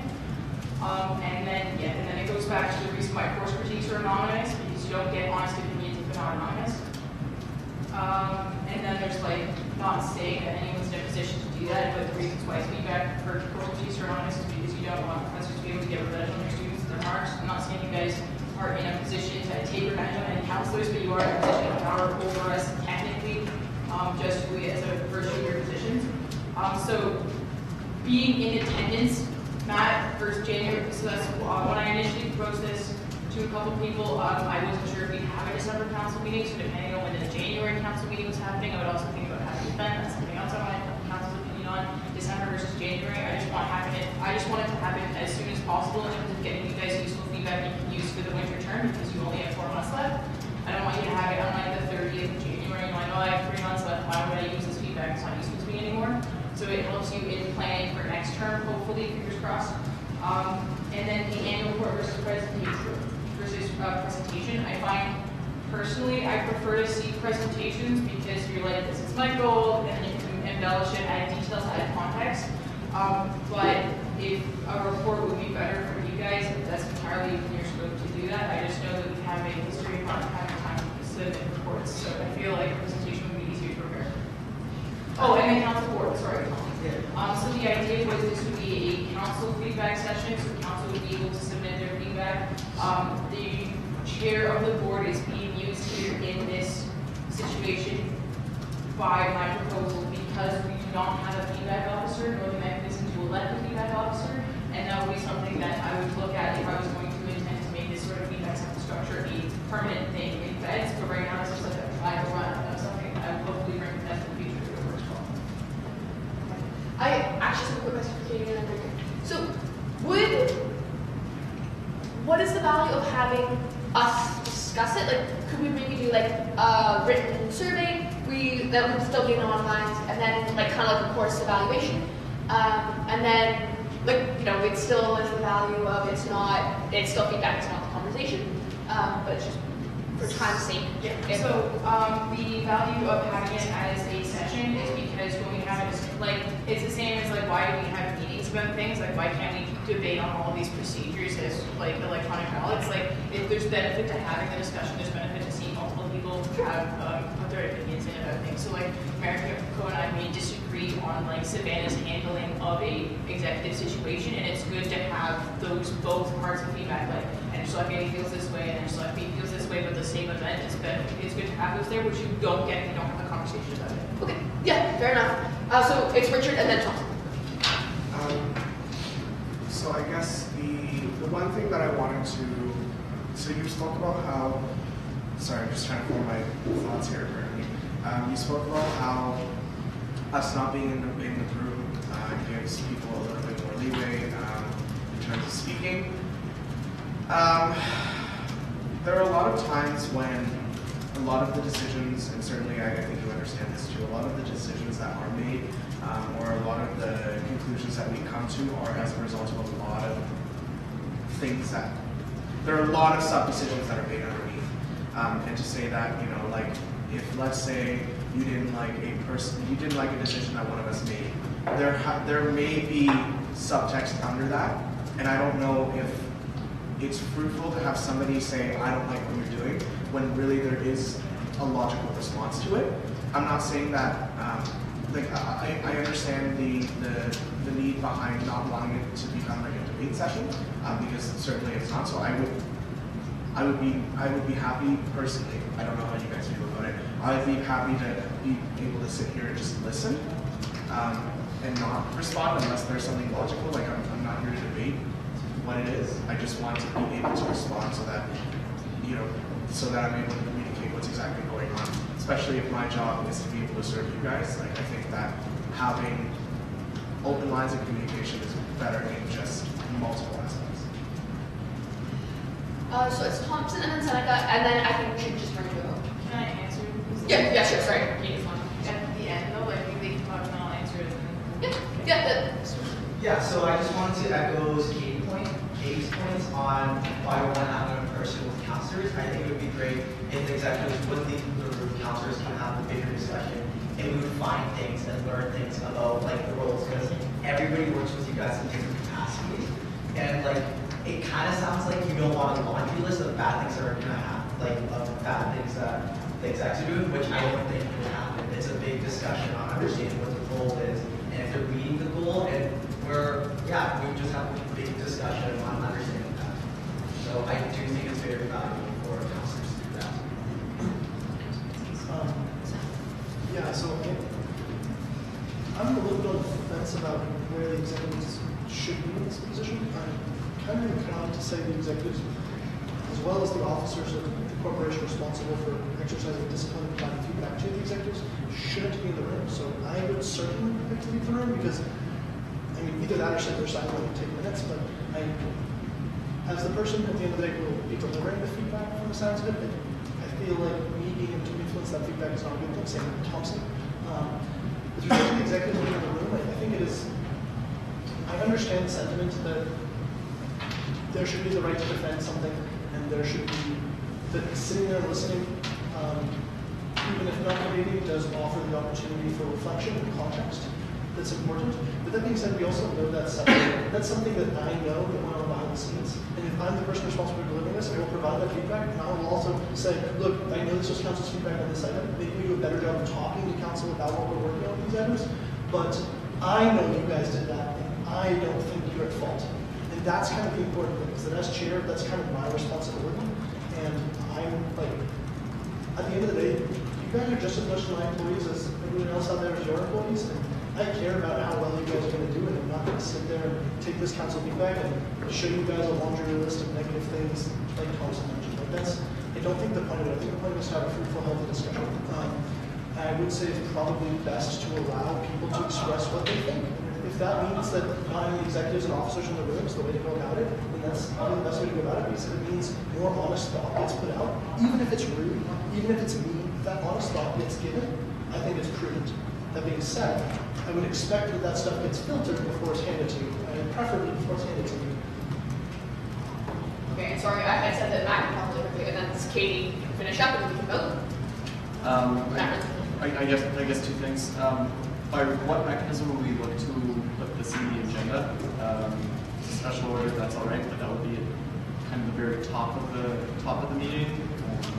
If it's a general order, I'm not sure how exactly we work with our rules of procedure to make sure that we're dealing with people heading out, coming in, and this kind of free-flowing format. I'm sure we can do it. I just want to raise that as a question and concern so that we can think about it before this goes on the agenda for the next time. Is that a question to us? It's a question to you guys, and it's not something I require an answer on. It's just something that I would like to Well, let's propose. dive into how that's done. And then the second piece is that if we do end up proceeding with this, I suppose if Member Arnold would like to include this on the next agenda to let the officers know as soon as possible, because I think this is something where it would be extremely valuable for councilors to have time to go out and solicit feedback from their constituents, which might take more than typical. Katie. Yeah, sure. If this is something that you want to move forward with putting on the agenda, and if it's something that the body seems like it's in favor of today, and the officers are on board with, let the officers know sooner rather than later, so that there can be some sort of advanced circulation, so that councilors have enough time to actually go out and do any consultation that they deem fit, so that they can, their constituents can have a chance to raise concerns to them. Okay, so as we wrap up this conversation, I think that I wanted to get council's opinion on whether or not I would do that. So to answer your question, that it seems like council is largely not against it, and kind of sort of in favor, based on general feeling in the room. So I think that, yes, I will be going forward with this. So this is an unofficial notice to councilors in the room that I will be putting this feedback item on the agenda. In terms of procedure, typically what EdgeLab does is we have council, we have the item, we just move into committee as a whole, and then we move into camera, and then we just kick executive. And then they come back for the rest of the council meeting after the session is concluded. They're called, we go get them, bring them back. And it's like not the most elegant way of doing it, and I know we can't move into camera, which is like a separate issue that I have been discussing with the officers of council when I propose this. So that's like something to be resolved, but that's a structure that does exist. I also, okay, back to the previous issue here, which is like where the exec should be. I understand the want to defend city 100%. I can promise you I understand that. And the purpose of this isn't to facilitate that opportunity. If you really, if there's like a contentious piece of feedback that comes to you, and you like, no, there's a reason why I acted this way, and I want to defend that reason, it's up. You can then, like in your next executive report, address that, or some other form of counsel. You can send an email to the councilman in this. Hey, everyone, I just wanted to address this piece of feedback, but there are definitely opportunities to address that feedback. And I think the purpose of the session isn't to give you guys the floor to talk about your portfolio anymore. It's to give us the floor to talk about your portfolio. And I don't really care where the executive are. That's what I really wanted to get out of this session. It's just like how you guys want to feel about the structure. So I don't really have any good ideas about how that should play out right now. I don't have a solid way of proposing that, but I do like the emphasis is that it's not we're not looking for excuses or that's negative. Sorry. We're not looking for your justification at this point. We're just saying, like, from a student's point of view, from the student representative on this body, this is how you guys are acting, and we understand that there's thought behind it, but this is our perception of that action, which is almost more important than why you made the decision. So that's like the emphasis on it, and the idea is that you'll be able to take that feedback and take it with a grain of salt. Like, I get the weirdest things in my feedback sometimes. And you take it with a grain of salt. There's not a lot. You can't act on every piece of it. You just take it and you're like, oh yes, this is my feedback. I can move on forward with this, knowing this is what the students are feeling. Sorry, so I think Seneca had a comment on answering a logistical question about moving in now. Same thing. It's not. So I just want to clearly note that under the Act Section 129.4, saving, we cannot take in-camera confidential sessions. That being said, our committees and committees of delegates can. So committee of the whole is an interesting solution to that problem. I'd hesitate to use it in camera. What I suggest is the executive leave the room. We ask the gallery to leave the room. We turn off the video camera, and we will still record minutes. The minutes that get, well, I will most likely, the executive leave the room. The minutes that get recorded are the same way we record presentations. When someone's up there presenting, I don't take every single statement they say. I record the idea of the presentation and then note Q&A, and then I attach the presentation to the minutes and note C, attached presentation. And that's fairly typical in minutes because that's very much at the secretary's discretion. That is a logistical way, so I just want to note that the confidential in-camera session cannot be held that way. Committee of the whole does work an alternative. That being said, if you were to go that route, then the official adjournment time for the meeting would have to be before entering committee of the whole, because you'd be charting a special committee of council, which is a solution to that problem. We can discuss that more offline. That being said, in order to do any of that, if this is something council wants to do, which kind of sounds like is the case, I would suggest giving Elizabeth and myself, or the officers of council collectively, the discretion to suspend a specific procedure. Procedure 9D2, order of business on the agenda, because that allows us some flexibility with where this goes. If we suspend that requiring order of business, we can have a more prudent discussion about where this fits into the agenda. Is that something people will be okay with suspending, or giving us the discretion as an officers of council? So that's the assistant secretary, secretary, deputy speaker Jason, Elizabeth, and the president, the right to where to put this and how to structure it. Any objections? So, yeah, I guess I'll move that. So you're moving second, Jake second? All right. Then Matt.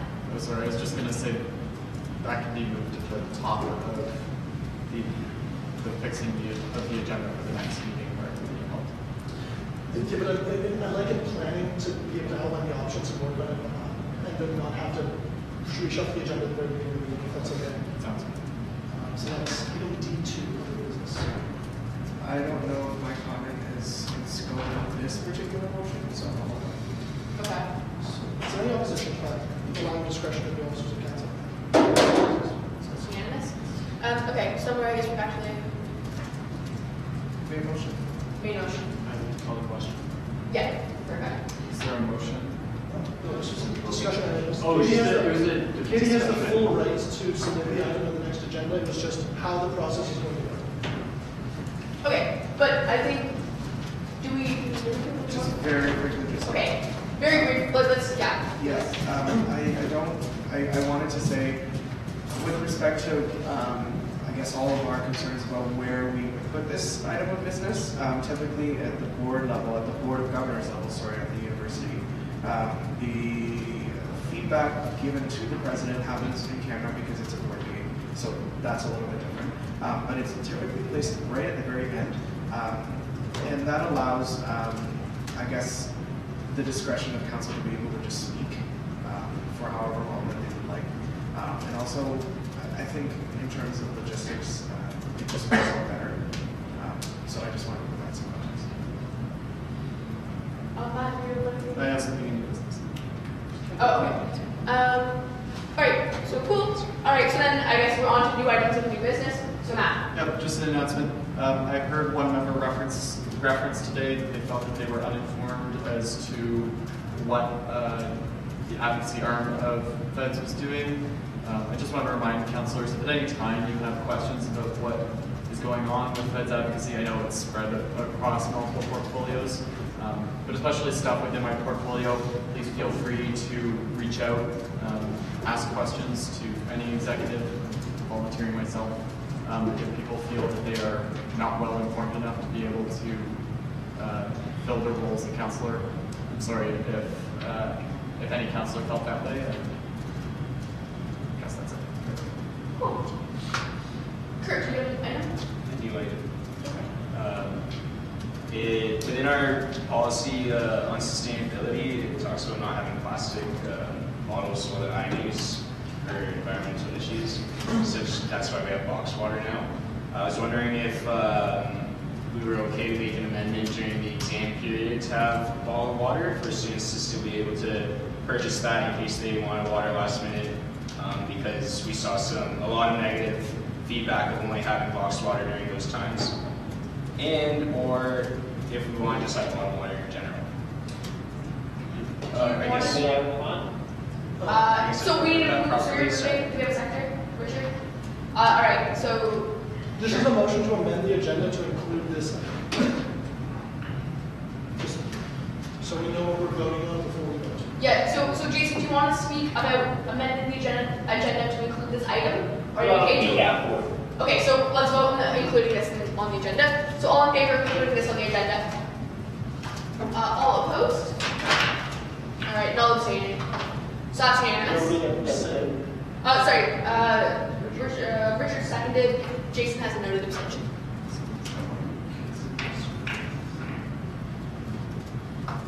Okay. All right. So now, I guess we can discuss the motion. I would just like to note that this is information, like the INUs, one of the INUs part-time students, part-time student manager, I really should brought it up publicly at the volunteer thank you banquet, but this is something that like not just targets exam times, but also comes at a cost to revenue to commercial services, and increasing revenue to commercial services might be a good idea as council has taken a substantial interest in some commercial services losses. If we want to fix some of that, giving us the flexibility to make business decisions at a business level and not at a legislative level would be helpful. Jason, I think you want to speak to this, yeah?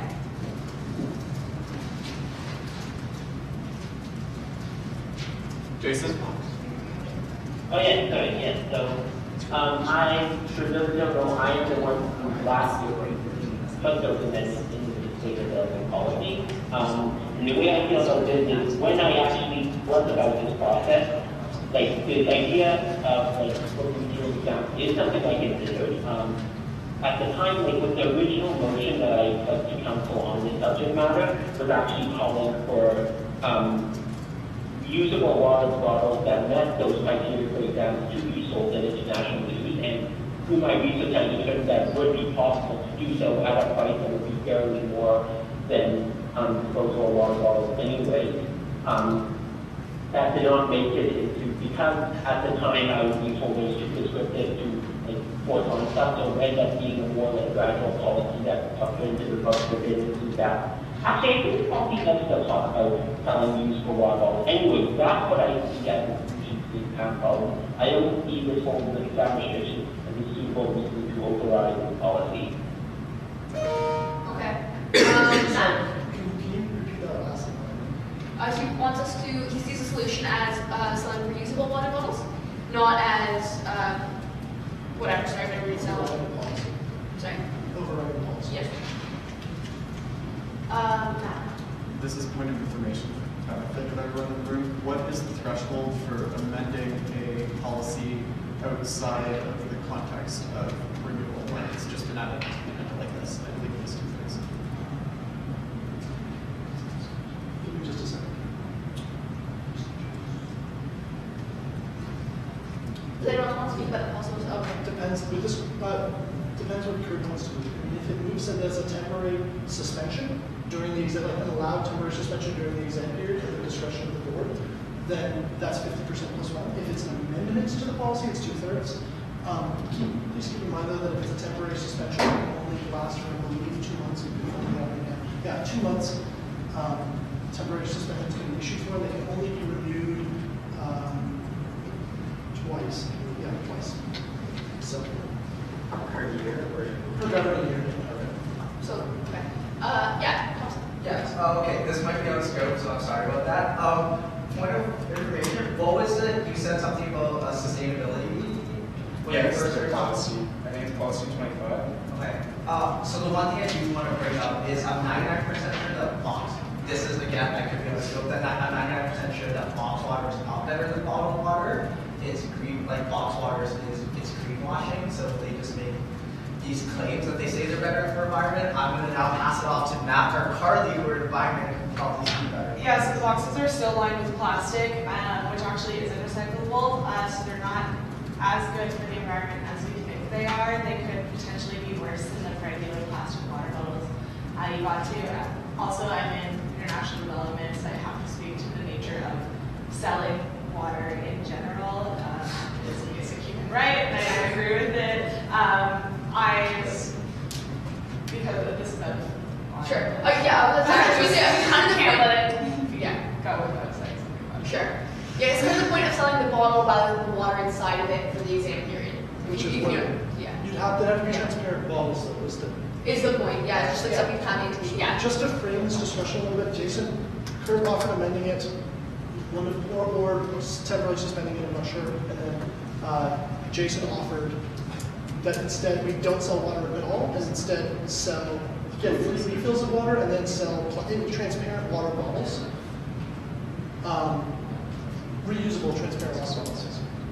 So the issue with selling just like water bottles and not like plastic water bottles and not like water like plastic bottles and water. Some cultures may not accept or like they might not like just drinking from tap water because they should need to have a water bottle or something for water because that's what we use. So that's one concern. Sure, okay, but this is correct, we're kind of getting out of scope here. I think if I understand what Kurt is saying is either indefinitely or really just for exam periods, we are allowed to sell clear plastic water bottles that people can bring into their exams for the purpose of having a water bottle in their exams. I think Jason's suggesting that instead we just sell reusable water bottles. That's sort of a separate amendment. I don't know, yes. I would just suspend the policy for this exam period coming up, and then we could have more discussion on it moving forward for other exam periods and stuff. I can speak more to the models if you'd like, but I think that would be the easiest thing. So you'd like to move to suspend the policy for this exam period? Right. Do you have a second? All right, Matt. Okay. Does anyone want to talk to the suspension of this for this exam, this policy for the exam period? Okay, Sam.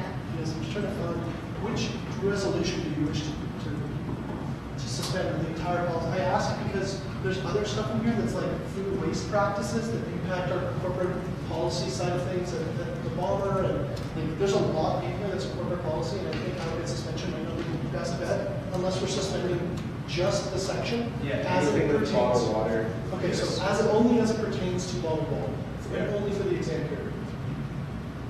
Yeah. Yes. Just similar to a suspension of the rules describing what we would like to be achieved and have appropriate suspensions. Yeah. All right. So unless anyone else has anything to say, all in favor of the suspension of just the part about the plastic water bottles for the exam period? Okay. All opposed?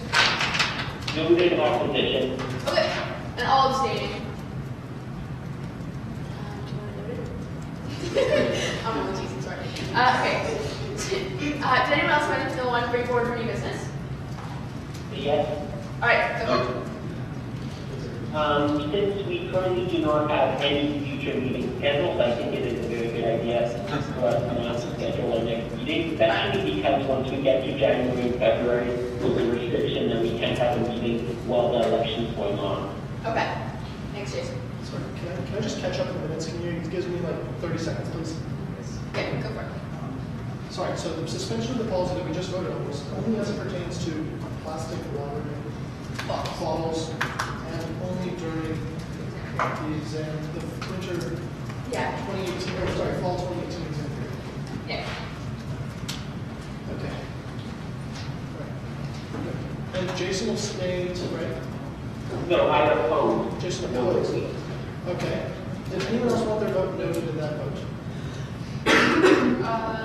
Jason wanted to know the opposition. Yes. No say. So Becky, you said it right this time. Oh yeah, vote noted. I've been working so hard to say that correctly. All right, so as a quick aside, while we're taking this 30-second break, for all of USA, I kept saying note voted instead of vote noted, and it wasn't a joke. It was just a genuine mistake every time. Okay, Are you good? just look at Jason's. Yes, okay, go for it.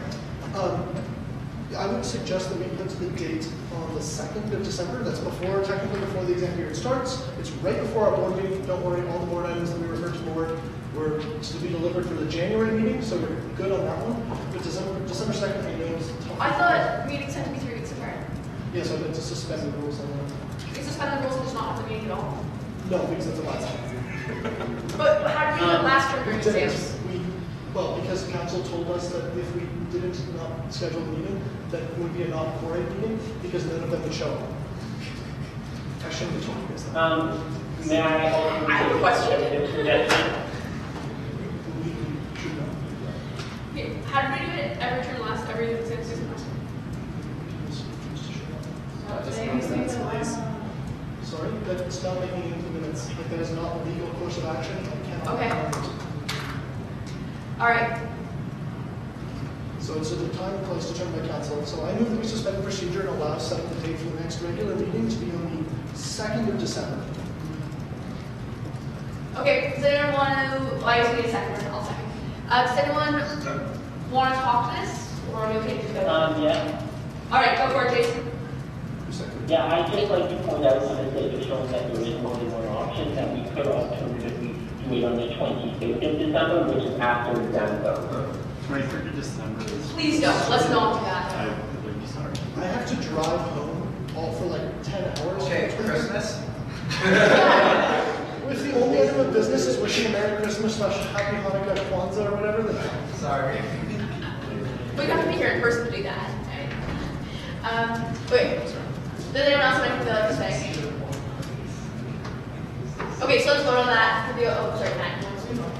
Nope. I was just going to suggest the no. Okay. All right, this works. I was trying to avoid exam period, because we were tasked not to schedule things during exam period at the first meeting. Okay, so Richard, then action. Can I ask, is there other significant items that we need to go through for December? Like, is this necessary? I have to formally, yes, I'm still secretary. As secretary, I have to formally provide notice to council that in January, a resolution will be on the agenda, and I have to provide notice at the December meeting that a January resolution will be voting to maintain membership at USA, and I have to circulate a report to council at the December meeting to be voted on at the January meeting, provided to me by Matt and USA's membership review panel. That is one thing. The other thing is if Katie's item, which actually might be good if it's a very short meeting, just on a couple things.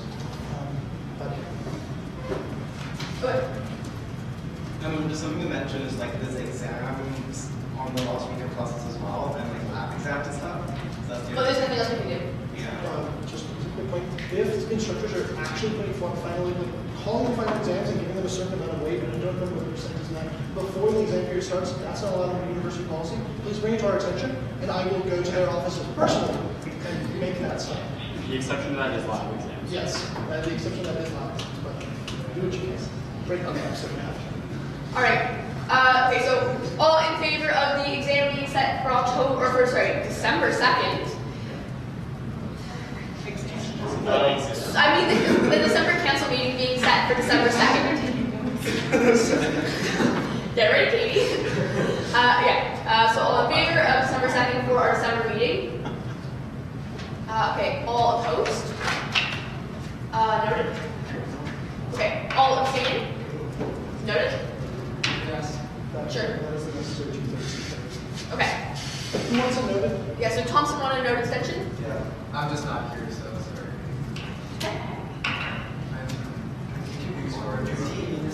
Would you like your votes noted in opposition? No. No. Online, does everyone want the vote noted? I'm taking that as a note. All right, does anyone else have anything for new business? Yes. All right, go for it, Jason. Yeah, I'd also like us to schedule a January meeting to January 13th. The reason I'm suggesting this is just because they have like pick them up as late as we can do it before the resolution ends. Sorry, Jason, can you repeat that, please? I'd like to move that our January meeting be scheduled to January 13th. Okay. That's a good idea. Council did prohibit it. Just as an aside, so people know, council prohibited the option of council from scheduling meetings during certain periods in January. Separately, the bylaws restrict us from being able to schedule things during the campaign or election period. So this is probably one of the most feasible options unless we have it really early. Keep in mind, school does start on the 7th, I believe, this year, which is kind of odd that it's starting so late. Anyways. Okay. Yeah, but so if that's the latest we can have before we reach our blackout period, that's the largest time night, and then we go over to get like a week in the school.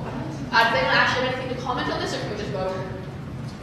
Yeah, all right. So all in favor of our January council meeting being on January 13th? All opposed? All abstaining? Noted? Noted. Because I'm not. Okay, we'll go. Sorry? I have no business. Okay, so next item new business. Go, Matt. I would like to move that council tasks the officers of council to put out a doodle poll to schedule the remainder of the regular council meetings for February, March, and April. Would you like us to add the formal motion, or would we just be able to? Unless there's objection. All right. It is our job to schedule meetings per procedure, by the way.